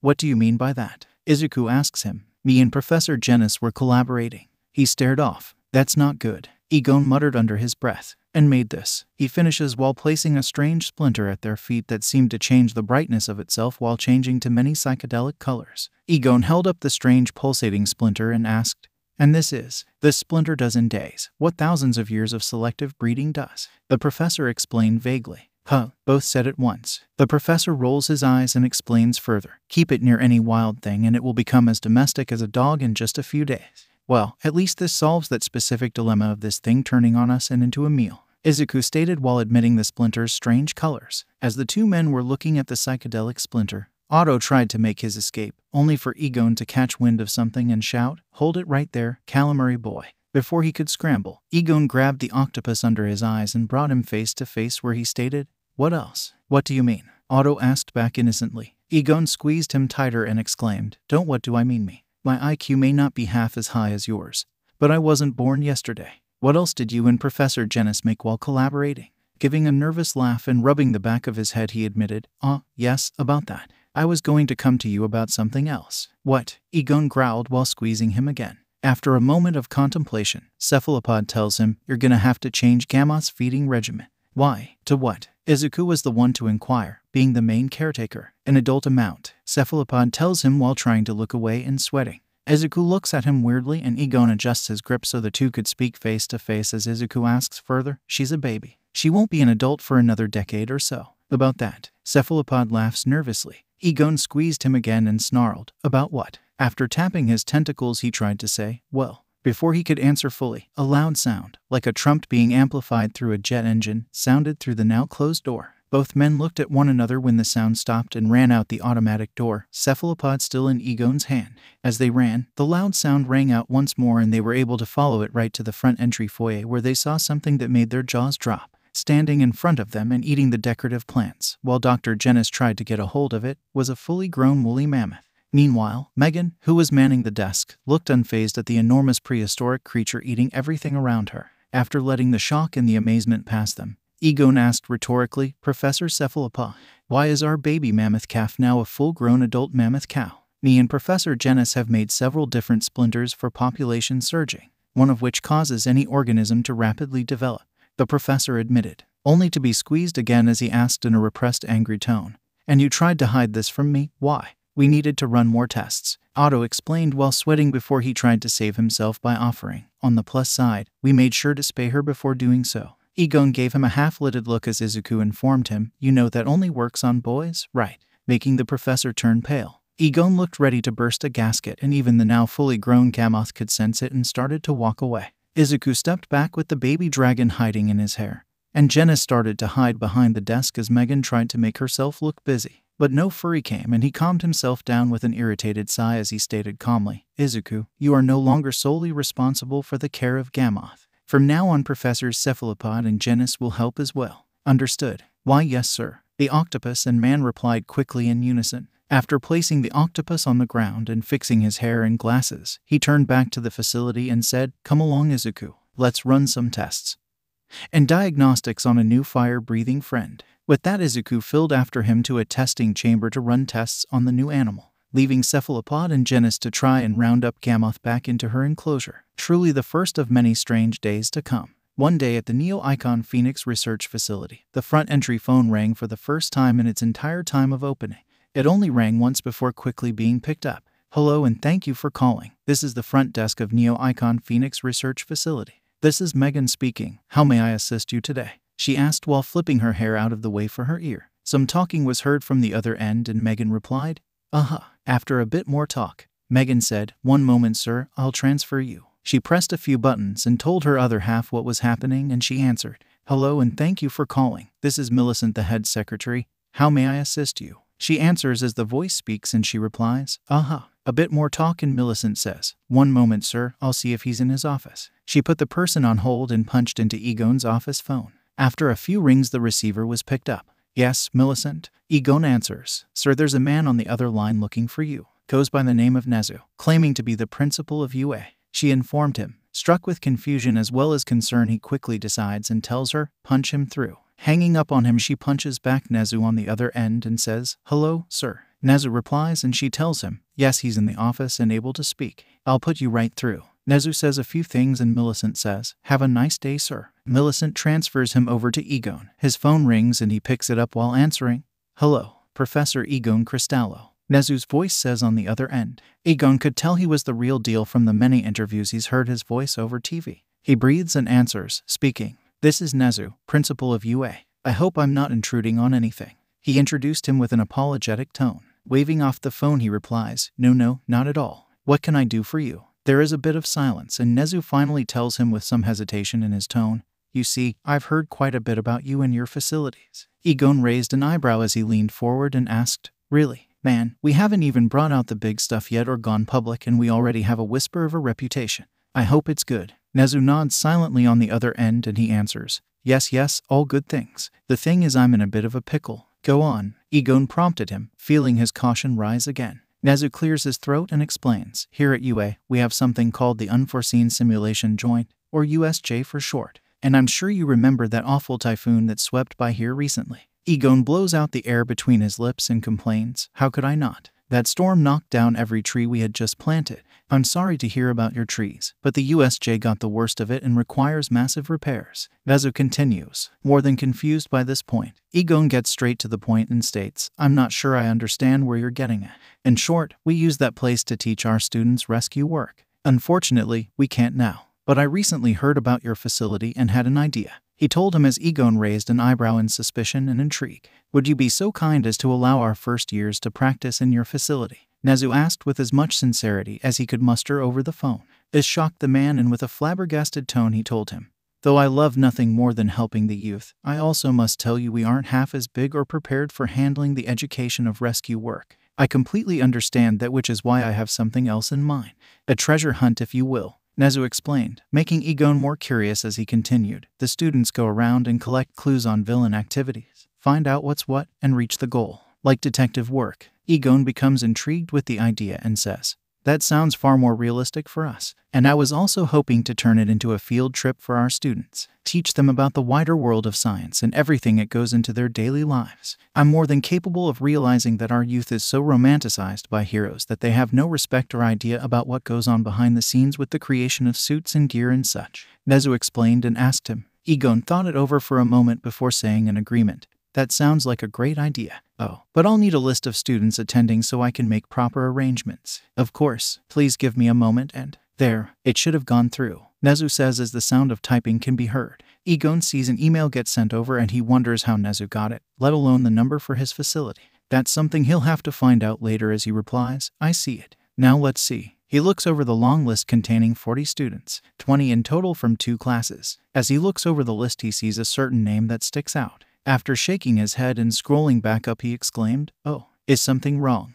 Nezu asked. Huh, Egon said in a stupor, realizing he and Nezu were still talking. He then replied in a shaken tone, oh, nothing is wrong, could I call you back later? I have to check up with my second in command. Nezu is quiet but eventually says back, of course, take all the time you need. If I don't hear from you by the end of the week I'll assume it's a no. Egon repressed the urge to sigh in relief and said before hanging up, thank you, Principal Nezu. Have a nice day. He slams the phone down, huffs a sigh, leans back with his hand in his face, and quickly stands up. He leaves his office, and after getting into the hallway he says to himself in stress, boy oh boy, Izuku is going to freak out when he hears this. It only took him a few minutes to get to Izuku's office, though he wished it was a long walk since he had no idea how to go about breaching this subject.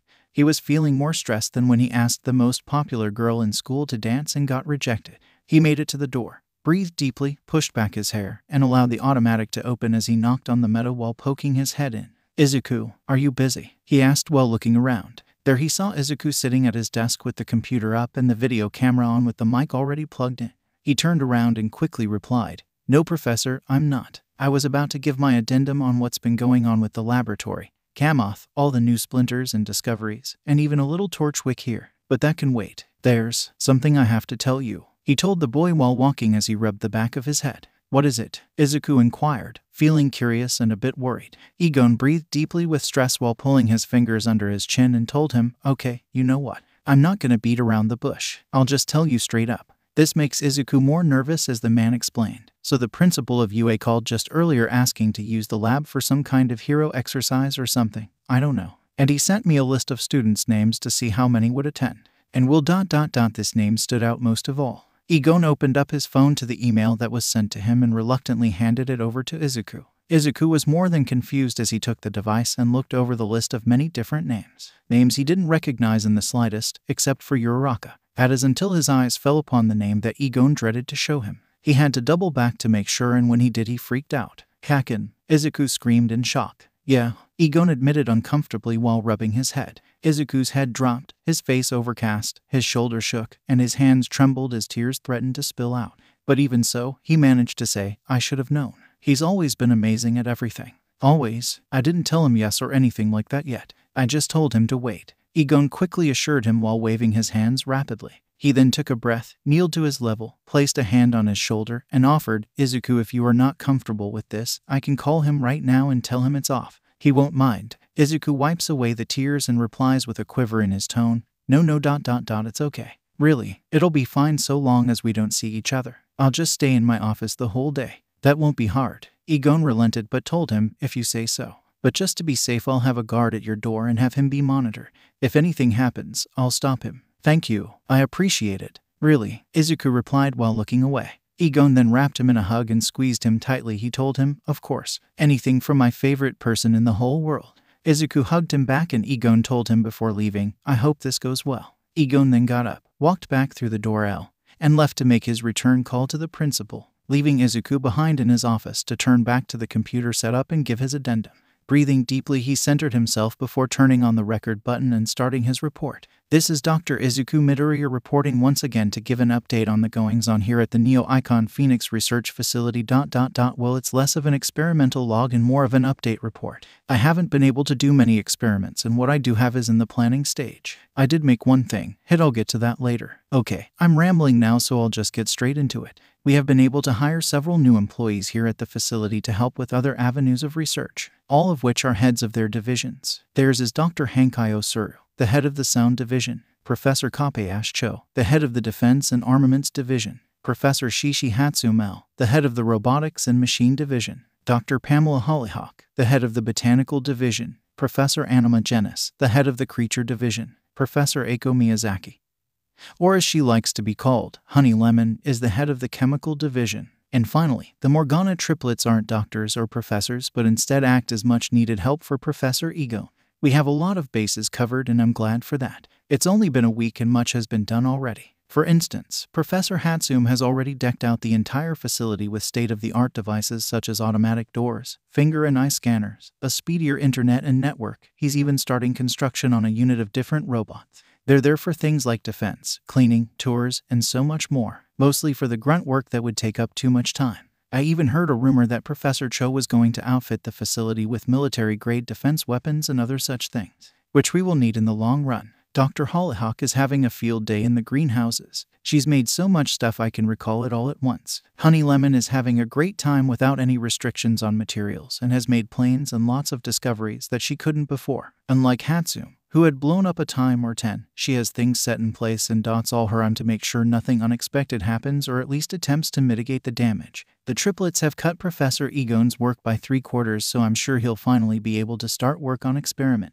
And finally is Dr. Hankaio, who has had the most success thus far. He's managed to turn one of the splinter's frequencies into a baseline, and that's from both the positive and negative charges. We're not sure what a baseline frequency does, but we'll find out. He's also discovered that any splinter's frequency can be altered with the air of sound waves. He can turn a positive into a negative and vice versa, which brought up the topics of the main vein. He and I have crossed minds and theorized that when the Singularity Soul was subject to tectonic movements, the frequency it produced also changed, affecting both evolution on Earth as well as the first quirks. But it's unlikely that such a small fragment could affect a whole planet, so their plan of going to the same dig site to see if we can retrieve more. Speaking of collaborations between divisions, Professor Cephalopod and Genis have done the same, and quite a lot that they initially tried to hide from Professor Egon. He was not happy about that. I swear I just about saw him breathe fire. Anyway, like I said, they've done a lot. First off, they somehow managed to make splinters that do some of the craziest things I've seen. The goal is to help with the decline of and near extinction of animals. Instead of making splinters that copy DNA or some kind of present gas or liquid,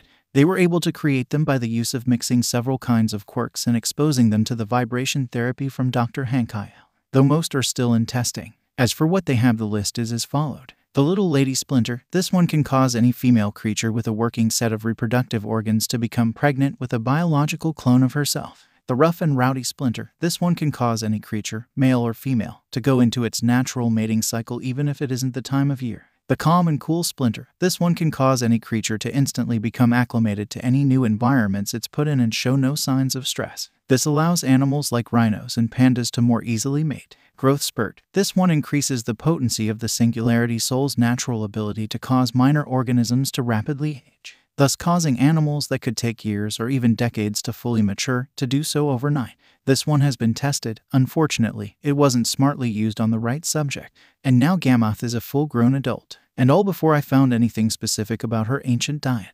The Good Boy. This one causes any animal that is not already domesticated to become as willing and sociable as a dog. Once again, used in Gammoth and one other. The Scrambled Mixer. This one brushes away the problem of inbreeding in the case of one or two individuals left in a species.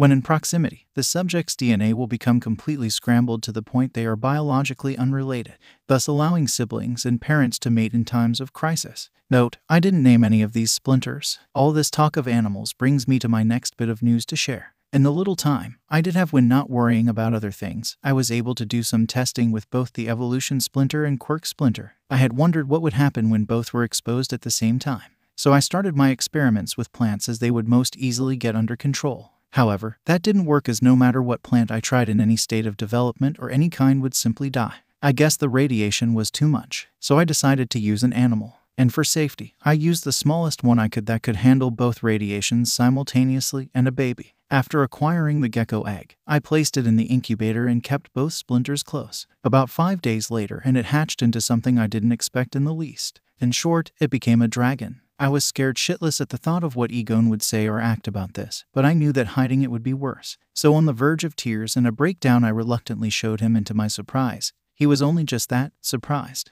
I guess I was overthinking it all, but my previous experiences with stuff like this way otherwise. Then again, I did take a lot of unnecessary risks, which is why he acted that way so many times. And I didn't hide it from him, just went straight to him once I realized what it was. Sorry, I'm rambling again. Anyhow, after using the good boy splinter on it, we now have no issues with the dragon making a meal for us when it's older. He is so friendly now, but he was always like that with me. I guess he imprinted on me. On a side note, we've decided to call him Torchwick, and we're not sure if he's a he at all. Speaking of Torchwick, we ran some tests to see what was what about him. There's a lot to cover, but the main thing we focused on was his rate of growth, and it is fast. It's only been about 2 days since his birth, and he's already gone from the size of a gecko to a large parrot. It is strange even as he sits on my shoulder as I record this. Note, he ate several of the new animals with quirks, including the budgie that had the sound mimic quirk, the hypnotic peacock, and the glowing pigeon. Luckily, the shimmering koi fish, hydrokinetic axolotl, giant salamander, and Pete were all spared. Torchwick also learned pretty quickly not to mess with Professor Cephalopod and Dr. Orpington when they slapped and nearly pecked him to death. On a different note, I found out why the experimental newt exploded during its quirk awakening.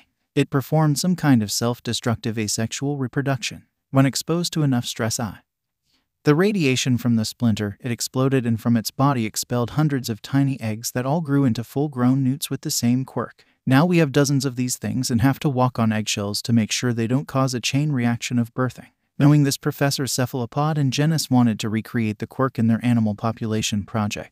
But that idea was quickly shut down and forbidden by Professor Egon, who said it was far too cruel. And I agree. Note, keep Torchwick away from the newts. And now the final point I must bring up comes from just earlier today.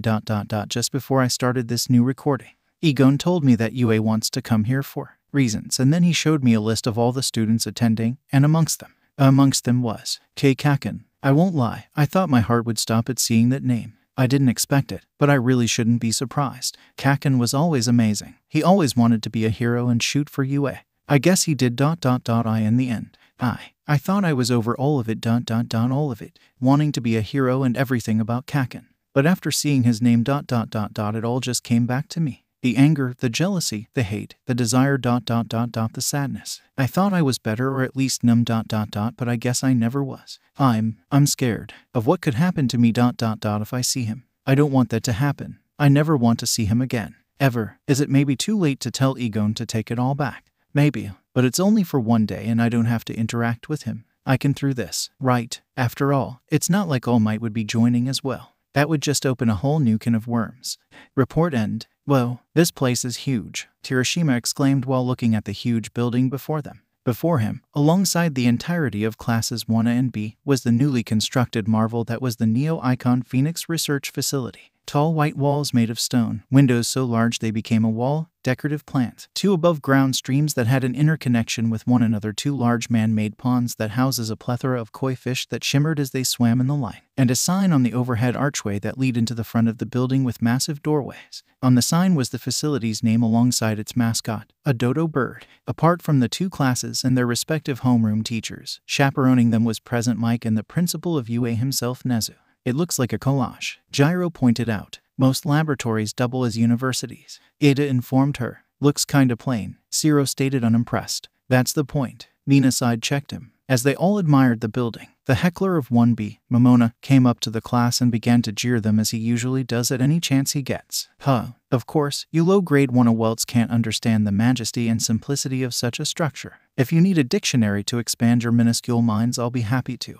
He began to vex them until their class president came up behind them and karate chopped him on the back of the neck, causing him to black out. "Shut up, Momona," Kendo scolded him while slinging him over her shoulder and walking away with him as she said, "We're no better." Pony just started crying and asking if this place was Auschwitz, whatever that is. Momona tried to squeak out something but couldn't through his half-conscious state. As Mona watched this unfold, Uraraka, who just got off the bus, said something that caught all their interest. "I know this place. My parents' construction business built it," she stated nonchalantly. Before anyone could inquire further, Principal Nezu grabbed their attention. All right, settle down," he called out, making everyone go quiet as he said, "Now I want all of you to be respectful and well-behaved. Professor Cristallo has been gracious enough to allow access to his building for your hero training. So you are to listen to him and his staff as if they were a teacher or UA." "Yes, sir," all the students said in unison. "Principal Nezu," Momo called while raising her hand. "Why were we all made to sign a waiver before coming here and wearing these wristbands?" she asked while pointing to the metallic devices on each of their hands. "Professor Cristallo does a lot of top-secret work that the public is not supposed to know about. So what you see here today, you are not allowed to speak a word of it until it has been revealed to the public. As for the wristbands, they act as tractors in case any of you get lost while wandering the building," Nezu explained. "That's also why we confiscated your phones for the time being." Blood Vlad told them as he and Eraserhead held small bags filled with the teens' phones. Mina blew a raspberry and with a wave of her hand stated nonchalantly, "Oh come on, Sensei. Don't you think you might be overreacting a little bit? We're not children." All the adults stared at the pink girl with half-lidded expressions of exasperation. All apart from Nezu, who was smiling with hands together as he told her, "Ms. Ishido, the day you got into UA you made over 37 posts about the school with varying pictures ... in one day. It was 38. She argued back in a pout. "My point still stands," Nezu declared. "I get that whatever they do here is top secret, but what could they possibly be doing? It's not like the public is smart enough to understand half of the fancy science stuff that goes on here." Takoyami interjected with logic. "How about I just show you?" A voice called out as all heads turned to the front of the building where they saw Egon riding on the tusks of Gammoth as she teared up and trumpeted loudly, "Welcome students of UA to the Neo-Icon Phoenix Research Facility." Egon welcomed the students as the mammoth carefully walked down the steps and lowered the man. Nip. You called this place Nip," Kaminari stated aloud. Egon looks at the teen with an expression mixed with disbelief and flabbergasted as he replies bluntly, "I stroll in on an extinct animal and that's what you take away from this?" "Holy shit, is that a woolly mammoth?" shouted someone from the large crowd. Egon snapped his fingers and exclaimed, "That's the reaction I was looking for. And yes, she is. Now I understand the waiver," Momo says to her friends as they nod without taking their eyes off the mammoth. Egon pets the huge animal's trunk as he rumbles with happiness and says, "This here is Gammoth, one of our first experiments, and no, I will not tell you how we did it. I don't know if I feel comfortable being in a place like this, seeing as they have no respect for life and trying to play God, especially for creating ... that." Ibara states aloud with displeasure. "Well, it was bound to happen eventually, little missy. We're just the first to do so. And if you don't want to be here, you don't have to be. No one is forcing you," Egon offers. Ibara looks ready to accept that offer until Momona seemingly manages to sway her decision, making her stay. Watching the teens stare at Gammoth in silence for a long, uncomfortable amount of time, he exclaimed, "Well, don't just stand there gawking with mouths agape and awe. Get in here. You, little heroes, have a nasty villain plan to stop. But many clues were left at many scenes of crimes, so you better find them and figure out what they're up to before it's too late." Momona, on point as usual, goes to the front, stands before Egon, and loudly and proudly proclaims while laughing, "No need to fret, Professor Egon, for the glory of Class 1B will outshine and show up 1A. And then you and your lab will see without a doubt how much better we are at overachieving in any task given." Egon blinks at the boy with proud sparkles around him, not noticing Kendo marching her way up to chop him down again, only for the man to state coldly, "Wow, I've never cared about anything less in my entire life." Momona appeared to freeze up and shatter on the spot while Kendo halts in her tracks. Everyone stares in shock at his response as Egon's smile shifts into an unamused expression, to which Momona falls to pieces right in front of him. One person from the crowd whistled and then said in a low tone, "Savage." Kendo picks up the broken boy and Egon motions for all of them to come inside. The teens do so, unnervingly quiet, as Gammoth moves away from the steps to drink from the shimmering fish ponds. As all the teens move past the professor with hurried steps, Nezu walks up to him and strikes up a conversation. My, when you called me back that day and told me you do some unusual things here, I didn't think you meant this," he told him with an impressed tone while looking over the extinct animal. "Is it wise to be showing this to teenagers?" Aizawa asks in a monotone yet serious tone. "Hey, if I'm gonna make an impression, it might as well be a splash. And besides, the public gonna come to learn of what we do soon." Egon argues back with a nonchalant shrug. "Though if you think the mammoth is a surprise, just wait till you meet the chicken and the octopus," he says vaguely with a wink of his eye, making the three men and animal all look at one another in confusion. As the teachers were looking at one another and the students were walking by, Egon caught sight of Bakugo, and once his back was turned, glared at him with every ounce of fury in his blood before returning to his natural expression. However, this glare didn't go unnoticed, and Kirishima almost froze up in fear at the sight of this but pushed through walking normally. Once out of earshot, he ran up to Bakugo to tell him what he saw. "Wah, Bakubro, did you see that?" he asked in a panicked tone. "See what, shitty hair?" Bakugo asked back in an irritated voice. "That professor dude. He just glared at you so hard and cold I swear you would have been frozen solid or fire would shoot from his eyes," he explained while looking pale as his body shook from fear. "If looks could kill," Kaminari added, who also saw the glare, and shivered violently before stating, "You would have been everywhere." Bakugo just raised his eyebrow and looked back at the professor, only to see him casually conversing with the other adults. Bakugo didn't notice anything at all, but he would keep his guard up around him, just to be safe. From there the teens were led inside to a massive building that looked like something straight out of the movies. Long hallways with automatic doors revealed rooms with bubbling chemicals, blinking lights, sparking machines, groves of plants, animal subjects, and so much more. The main entrance was the most interesting due to its size and the large fish tank that held several dozen specimens, including some smaller sharks. It was truly a sight to behold. After gawking at the amazingness, the front desk that was being operated by Millicent welcomed them warmly and then gave them instructions on what to do. Giving each group of 4 a scrap of evidence, they were to go around, find more evidence, and then piece it together to find out one of the 5 villains' dastardly plans. The teens took their evidence and scattered it like bugs to find more clues. All of them ran from room to room and checked everywhere they could, but mostly got distracted by everything they saw. They were able to talk to all of the staff to find out more or be given a hint. Then they got even more distracted when one group found Pete and began to chase him until a wild herd of teens chasing a single dodo to get a look at it. While this was happening, Nezu, Present Mike, Eraserhead, Blood Vlad, and Egon all went to the employee break room to chat and relax. It was quite a shocker for the adults when a chicken with a large brain and a walking octopus strolled in and began to talk. Nezu was a little gripped about Egon making them, but he was assured their newfound intelligence was accidental. From there, the 3 animals began to talk with one another until Nezu's sadistic human hate boner started to rear its head and scared off the only other talking animals in the world, only for Egon to get a text from them saying they don't want to interact with Nezu unless necessary, which the professor told the principal, much to his dismay. Meanwhile, Izuku has hidden away in his office behind the door that was locked from the outside. All signs that this was an office were taken down from the outside and warning signs were put in its place. The teen tried his best to keep busy with paperwork, but they went far quicker than expected, and when he finished, they were already there. So he just sat bored in his office and took down notes on future projects and theories, but that too got very old. So he decided to call someone for an update on something. Picking up his phone and dialing the number, he was greeted by the sound of cluttering and jumbled energy as the line on the other end was thrown about. Soon after, he was given multiple hellos of trying to keep it together. Rolling his eyes, Izuku said, "Professor Genis, how's Torchwick doing?" Collecting himself, the professor looked into the window of the enclosure and answered, "Oh, he's doing just fine. He's acclimating to his new padlock quite well and is eating well too. No stress or anything. But, Izuku repeated. Holding back a bit, the professor finally admitted, "We may have to build something bigger very shortly." Izuku felt surprised by this and inquired, "That padlock should be more than big enough for him." Genis looked into the enclosure once more and saw the dragon munching on his meal. He answered back, "Sure, but he's only 2 weeks old and already he's the size of a pony. We're feeding him geese, but soon that'll go to pigs and then cows." As he said this, the little dragon polished off his meal with a large burp. Izuku sighs while rubbing his face and tells him before hanging up, "Let's collaborate on that later. I gotta go." Turning away from the phone, he turned on the security feed of the building and watched as all the young heroes ran around and worked together, or at least tried to. It put a smile on his face to know that even though he wasn't a hero, he could still help them. Then the feed switched over to a familiar face and a wellspring of emotions burst out. Quickly turning the computer off, he spun around in his chair and placed his hands over his face.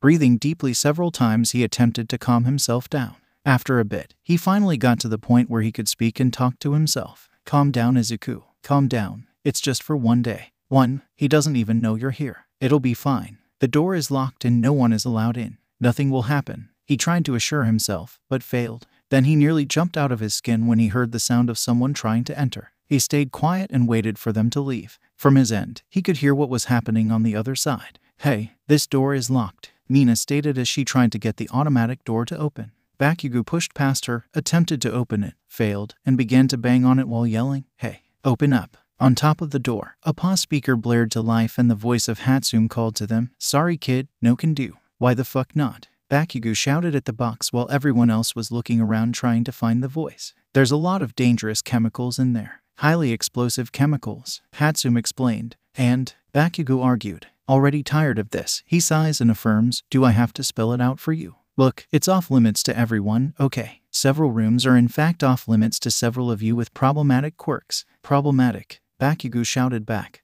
looking ready to find a speaker. Rolling his eyes to the other end, Hatsune tells them in no uncertain terms, "We didn't leave any clues in these rooms, so go look elsewhere." When he heard them leave, Izuku let out a breath he had been holding in. After relaxing in his chair, his stomach complained loudly. After rubbing it, he sighed and looked at the time. It was only a little past noon. "Man, I'm so hungry. And the cafeteria is serving katsudon," Izuku complained aloud while spinning around in his chair. He thought about what to do and then realized the simplest solution. He took out his phone and sent out a text. "Izuku, hey Egon. I'm super hungry. Can you grab me something?" "Egon, love to, but I'm kinda busy. Let me text the others and see what they're up to. Give me a minute." Egon, "Okay, everyone is busy and can't be pulled away from what they're doing." Izuku, "What about the robots?" Egon, "Apparently they've all been shut down by proxy of needing a software update." Izuku, "Shoot." Egon, "Let me check something." Egon, "Okay, so Bakabrat is on the other end of the facility. You could probably sneak to the cafeteria, grab your food, and head right back." Izuku, "Okay." Izuku sighs as he gets up from his chair, walks to the door, places his hand for it to read, and when it opens he peeks out his head before saying when all was clear, "Here goes nothing." Meanwhile, with Team Bakugo, the group consisting of the explosive boy, a pink queen, a red adorable strong boy, and an ADHD Pichu were all sitting on the floor and trying to make sense of the clues they managed to put together. However, after a very long while of mixing and matching, they couldn't connect even two of the dots, much to the group's annoyance. "Ugh, I can't understand this. It makes no sense. I thought finding clues to a villain's plan would be easy," Mina complained aloud while slamming her hands on the floor. Kirishima sighs and tells her, "It rarely is. This ain't a comic strip. Maybe we're not looking at it correctly. It's clues, not a set of instructions," Kaminari offered while shuffling them around before arranging them into some kind of picture. As the three of them discuss and brainstorm, Bakugo, who was standing off to the side, looked over at their complained evidence before saying, "Wait a second." The other three teens stop and look at his sudden inclusion. Kirishima asks him, "What? Do you see something?" Bakugo goes over, takes the clues, and arranges them for a bit. Then after he finishes, his eyes widened as he yells, "It's fake." "It is," Kaminari inquired. "A red herring. They're sending us off in the wrong direction on purpose. It's going to." Bakugo begins to tell them before suddenly turning tail and blasting off down the hallway, leading to the evidence being blown off all over. Bakugo, "Wait." Mina yells for him as her voice is snuffed out by his explosion. This leads the other two to wonder what had gotten into him, what he found out, and try to reclaim their clues. Meanwhile, in the employee lounge, Egon was pouring himself another cup of coffee when his phone rang. Picking it up, he answered, "Yes, sir, we have an issue. That Bakugo child is suddenly making a mad dash and heading for the cafeteria." Millicent tells him from the other end. Egon dude out his coffee and yells, "What? I'll call Izuku now," leading the other adults to look at him strangely. Meanwhile, Izuku stands in the cafeteria with a piping hot bowl of his favorite dish in hand. Taking a moment to admire the smell, he holds the food over his nose and breathes deeply.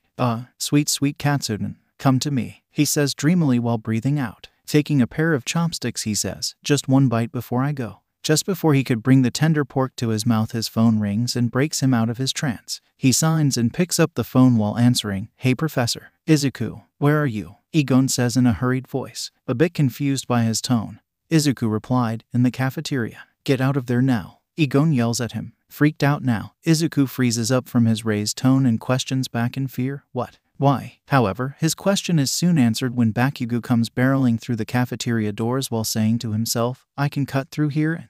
Bakugo freezes up at seeing Izuku, and so does the boy. The two of them stood there and stared at one another for a long while in heavy silence, neither making a move nor speaking. Both were unsure if what they saw was real. Izuku, Izuku. Egon begins to call him, hearing no reply until he finally figured it out and asked, "He's there right now, isn't he?" The only thing Izuku could do was make a yes sound through the phone. Deku, Bakugo stated in an unusually calm and confused tone. Kaken, Izuku says back, not knowing what to say or do. Then the blind bit hands tighten into fists as his face grows red, a tack mark bulges on his head, and his face twists into a scowl. Then with a primal roar, he shouts, "Deku," without hesitation or any thought.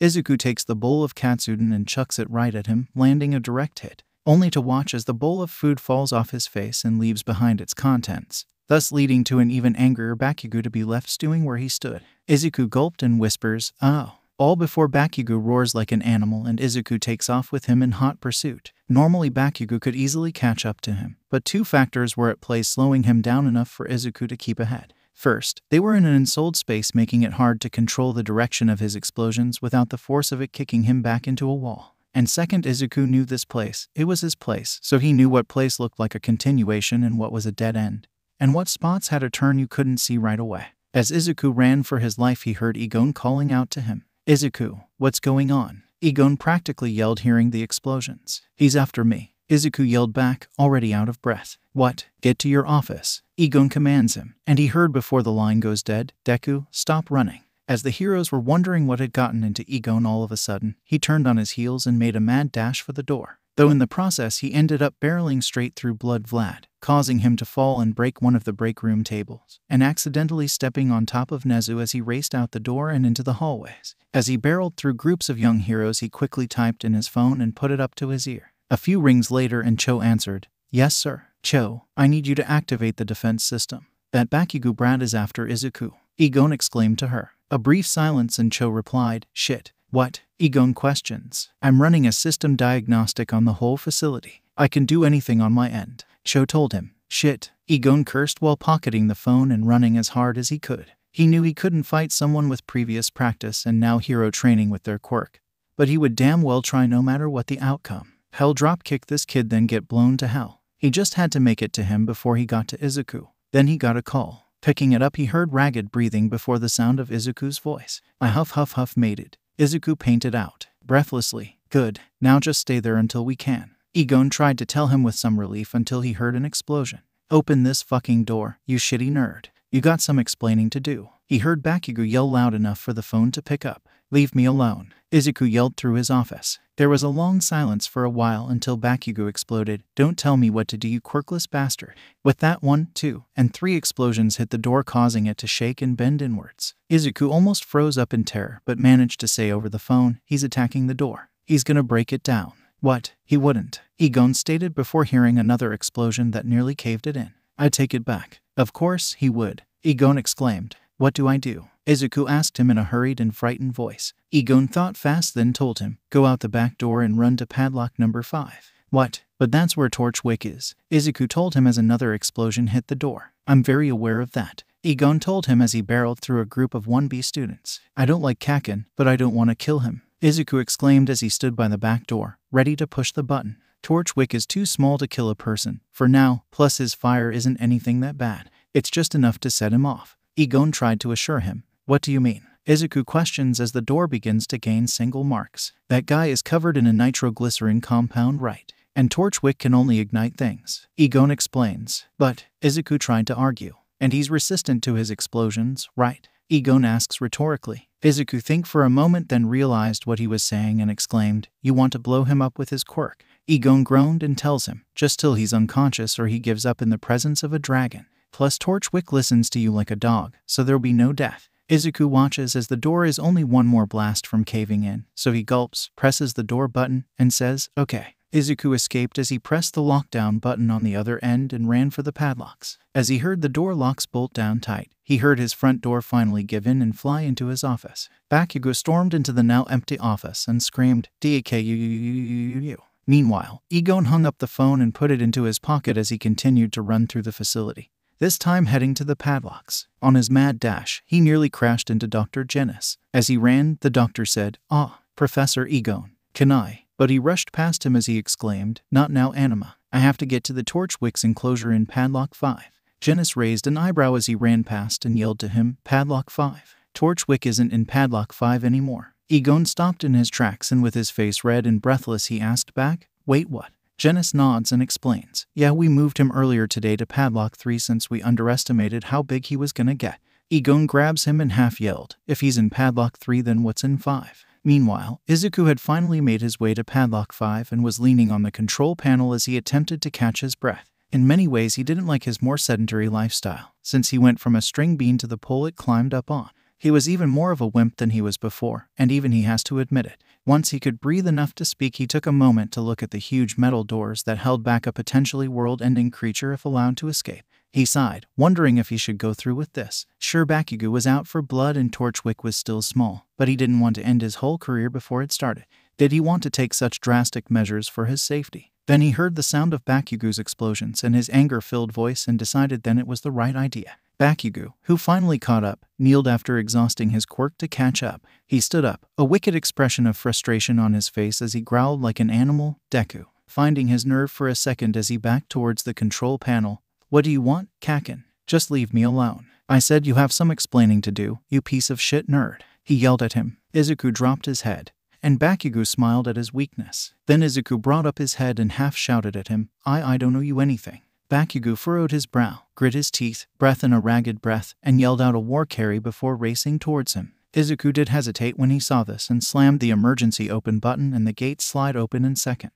Izuku waited for the young dragon to come barreling out, but stopped for a moment when found himself feeling cold. Just before he could question this, Bakugo was upon him and had jumped into the air to come down on him. Izuku almost freaked out, but the attacking blonde was swept away by a pair of tusks that slammed into him so hard he fell to the opposite wall. Izuku was confused since he didn't see what hit him at first. Then he heard the trumpeting sound of Gammoth as she walked out of her enclosure and stood between the two teens. Izuku was shocked and confused, but happy to be safe nonetheless. However, Bakugo stood up, nearly having the wind knocked out of him and wondering what in the world hit him. But before he could see it, it hit him once again. And by that, Gammoth grabbed him by the keg and slammed him onto the ground a few times before throwing his unconscious form. Gammoth looked ready to finish him off as she charged at him, but Izuku jumped in front of her. "No, Gammoth, no. Stop," he commanded the animal with arms raised out, making the creature stop its attack. Once she was fully stopped, Izuku breathed a sigh of relief and relaxed. Gammoth placed her trunk all over his face to make sure he was unharmed. He stroked her trunk and looked back at the info boy while grimacing. "We are so sorry for what has happened. Truly," Nezu exclaimed while bowing on the floor with the other heroes as all three of them attempted to make Bakugo now, all before a very angry-looking Egon. Next to him in a smaller seat was Izuku, who was trying to look away from them, while Egon looked down on them with a repressed expression of rage. The result of all the drama was 2 destroyed doors, damaged walls, a wrecked office, and a battered-up Bakugo. Egon drummed his fingers on the desk as he asked, "Oh, and just what exactly are you sorry for, The destruction of my property, or the harassment and attempted assault of my employee who just so happens to be the vice president of NIP? All of it. We're sorry for all of it," President Mike told him. "No, I'm not," Bakugo yelled while ripping his head up, only to have it slammed back into the floor by the 3 adults. Egon glared at the teen and told him, "Just so you know, I'm about 2 nerves away from making a police report and having your self-entitled ass arrested for what you've done. I have cameras everywhere in this facility. Do you think you'll get away with this? Then try me." "Shut up," Bakugo yelled back in defiance. "Is that all you can do? Scream, curse, and attack? You're not a person, just a wild animal. Though I shouldn't say that since it's an insult to wild animals." Egon yelled at him. "Why you?" Bakugo tried to defy him again,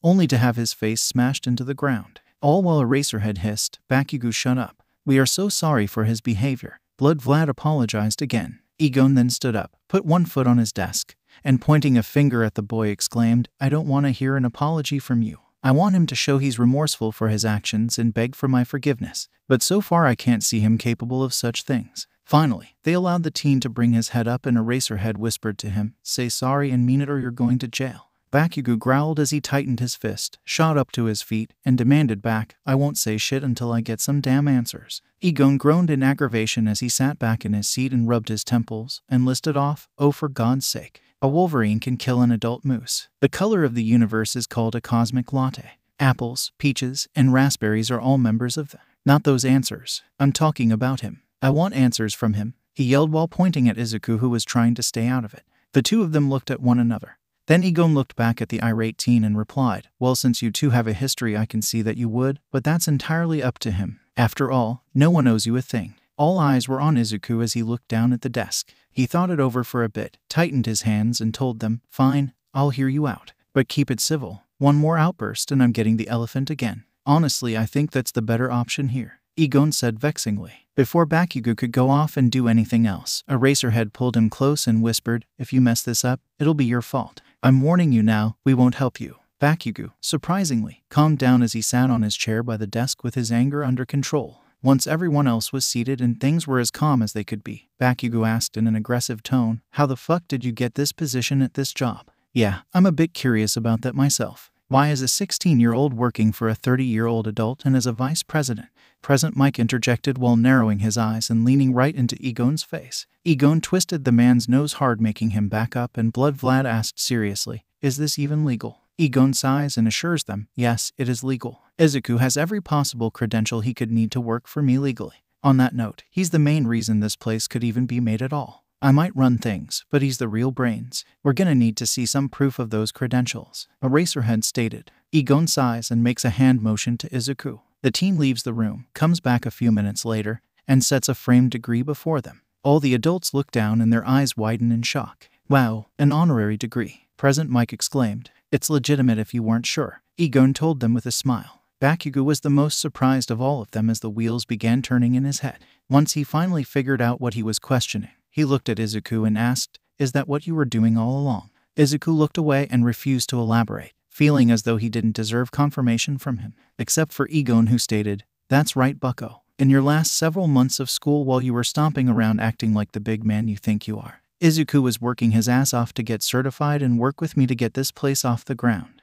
And all right under all your noses," he told him while bopping his nose. "You little..." Bakugo began to raise his voice. "Bakugo," Eraserhead loudly warned him, causing Bakugo to clam up. "Seriously, kid, what's your deal anyway? Sure, he managed to accomplish all this under your nose in such a short time. But why is that such a problem for you?" President Mike asked the angry teen. "Because someone like him shouldn't be able to accomplish this, ever, especially with what he has or rather doesn't have." Bakugo finally exploded while pointing a convicting finger at the green teen. Egon raised an eyebrow and asked, "You really are an angry little shit, aren't you? Nothing in life will ever make you happy. You'll just be bitter till the end." To which Bakugo growled at him, "Are you talking about his quirk? Is that what this whole thing is about?" President Mike asked aloud, trying to figure out the reason, and upon seeing the teen's strange expression at his guess, he asked him, "Don't tell me you're under the notion that a quirk should match the job they do. I mean, what's wrong with it? Is it something useless like, oh, I don't know, a crystal creation quirk?" At that moment, Egon, who was holding his coffee mug, broke it into several fragments as crystals began to grow out from his palm.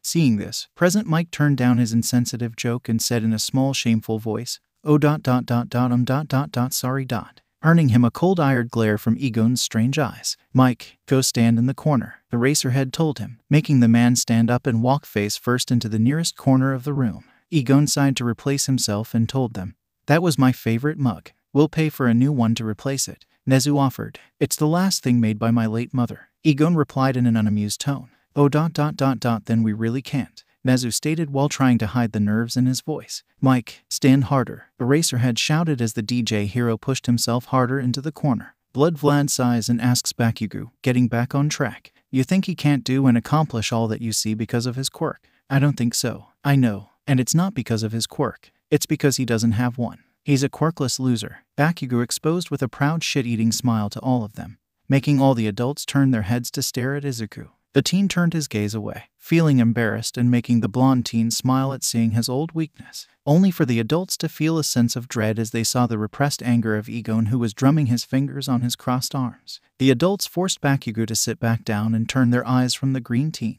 "Some hero you're training here," Egon told them in a displeased hum. He then turned his ire to Bakugo and asked, "And what exactly does his quirklessness have to do with anything, You realize that quirks are more recent in human history than you think, and people without them created the modern world that you take for granted." He groaned in anger as he rubberized head pain and tedded him while stating, "People like you are the whole reason that we as a species haven't evolved past violent monkeys." But Bakugo wasn't paying attention to him. Instead, he was staring directly at Izuku, who was still looking away.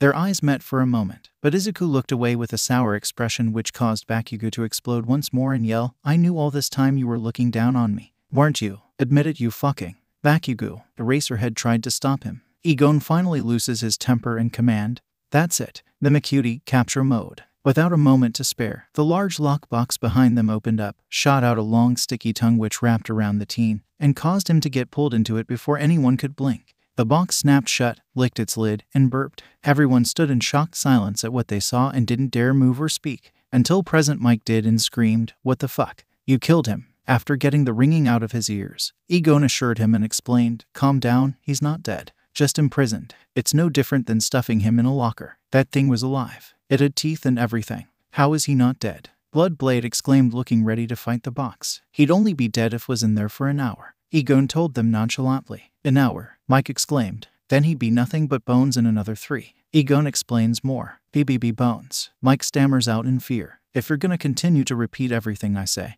then we'll be here all day," Egon tells him, already fed up with the gag. After he goes silent, Egon sighs and commands, "Mimikyu, eject." The box listens and regurgitates the blonde teen into the floor, causing it to cough a bit before returning back to normal. Bakugo lays in a heap on the floor in a shock and seemingly unresponsive state. As Blood Vlad and Eraserhead go to collect him, Egon leans towards Nezu and tells him, "Listen, Nezu, I don't have the time or patience to deal with things legally, so I'm gonna make this real simple for you. Go collect yourselves, your students, that half-wit egotistical future villain you are training and gearing up to legally kill, and get the hell out of my laboratory." Nezu bows before him again and says apologetically, "We understand. Well, compensate you for the damages. Again, we are very sorry." Egon turns away to speak with Izuku as the heroes scrap up Bakugo and make their way out of the office. However, the already open automatic door slides shut in their faces. Taking a moment to wait, thinking it was on a sensor or timer, they realized it wasn't. To which Present Mike brought up and stated, Professor Egon, you've made your point, we're going." "What?" Egon asked while turning around in his seat. "You can unlock the door now," Present Mike told him as nicely as he could. Egon got up from his seat, marched up to the door, and stated irritated, "It's not." When he realized the door wouldn't open, he dropped off by saying, "Locked." He then tried several methods of getting it open, but when it didn't, he had to use the manual security code to get it open. Where it finally did. Scratching his head, he said confused, "I didn't do this." But before they could question why this happened, red lights filled the room with a loud siren striking their ears. "Warning, warning, warning," sounded off a pre-recorded voice over the speaker system. "What's that?" Blood Vlad asked over the loud siren. "The security system. Something has set it off," Egon shouted as well while entering the manual alarm shutdown code. Once the alarm stopped blaring loud enough to split your skull, Egon took the mic for the pause system and announced, "Attention everyone, please calmly make your way to the auditorium. This is not a drill. I repeat, this is not a drill." After a few minutes, everyone in the lab had made their way into the huge and empty auditorium, with the pro heroes and slimy Bakugo, who were talking very loudly over one another in a full-blown panic. The pro heroes and the staff of the lab were trying to get the young heroes under control, but that only seemed to make the panic even worse until the echoes caused it to make the empty place even louder than before. At this point, Egon jumped into the stage with Izuku to attempt to grab their attention. "Everyone, everyone, everyone." He tried to shout over them only to get tired of this and yelled as loud as he could, "Quiet." When that didn't work, a gunshot rang through the area, causing everyone to shut up and duck their heads for cover. When they looked up, they saw Hatsum holding shotgun into the air with a hole in the roof of the auditorium. Cho yanked the gun from his hands and glared at the smiling man. Izuku was the one to speak and cleared his voice while saying, "Thank you, Hatsum." The pink-haired man smiled with giving a thumbs up. Izuku told the crowd, "Now then, I know you're all very confused as to what is happening, and trust us, we have everything under control. It was just a slight malfunction in the system, so there's no need to panic." The two owners of the laboratory were then befuddled by the sight of the crowd looking not at them, but in their direction. The two of them looked at one another. Then behind them where they saw a small black hole begging to grow. The two of them backed away from it and off the stage where the pro heroes joined them in defense. "Professor, is this part of the security system?" Eraserhead asked him. "I was gonna ask if it was from you guys," Egon prompted back. A few moments later, and the black hole expands tenfold with glowing yellow eyes. Then a man covered in severed hands, greasy gray hair, red eyes, scratched up neck, and shaggy black clothes emerged from it alongside a whole arm of other weirdly dressed people and a huge monster. The monster was built like a mountain,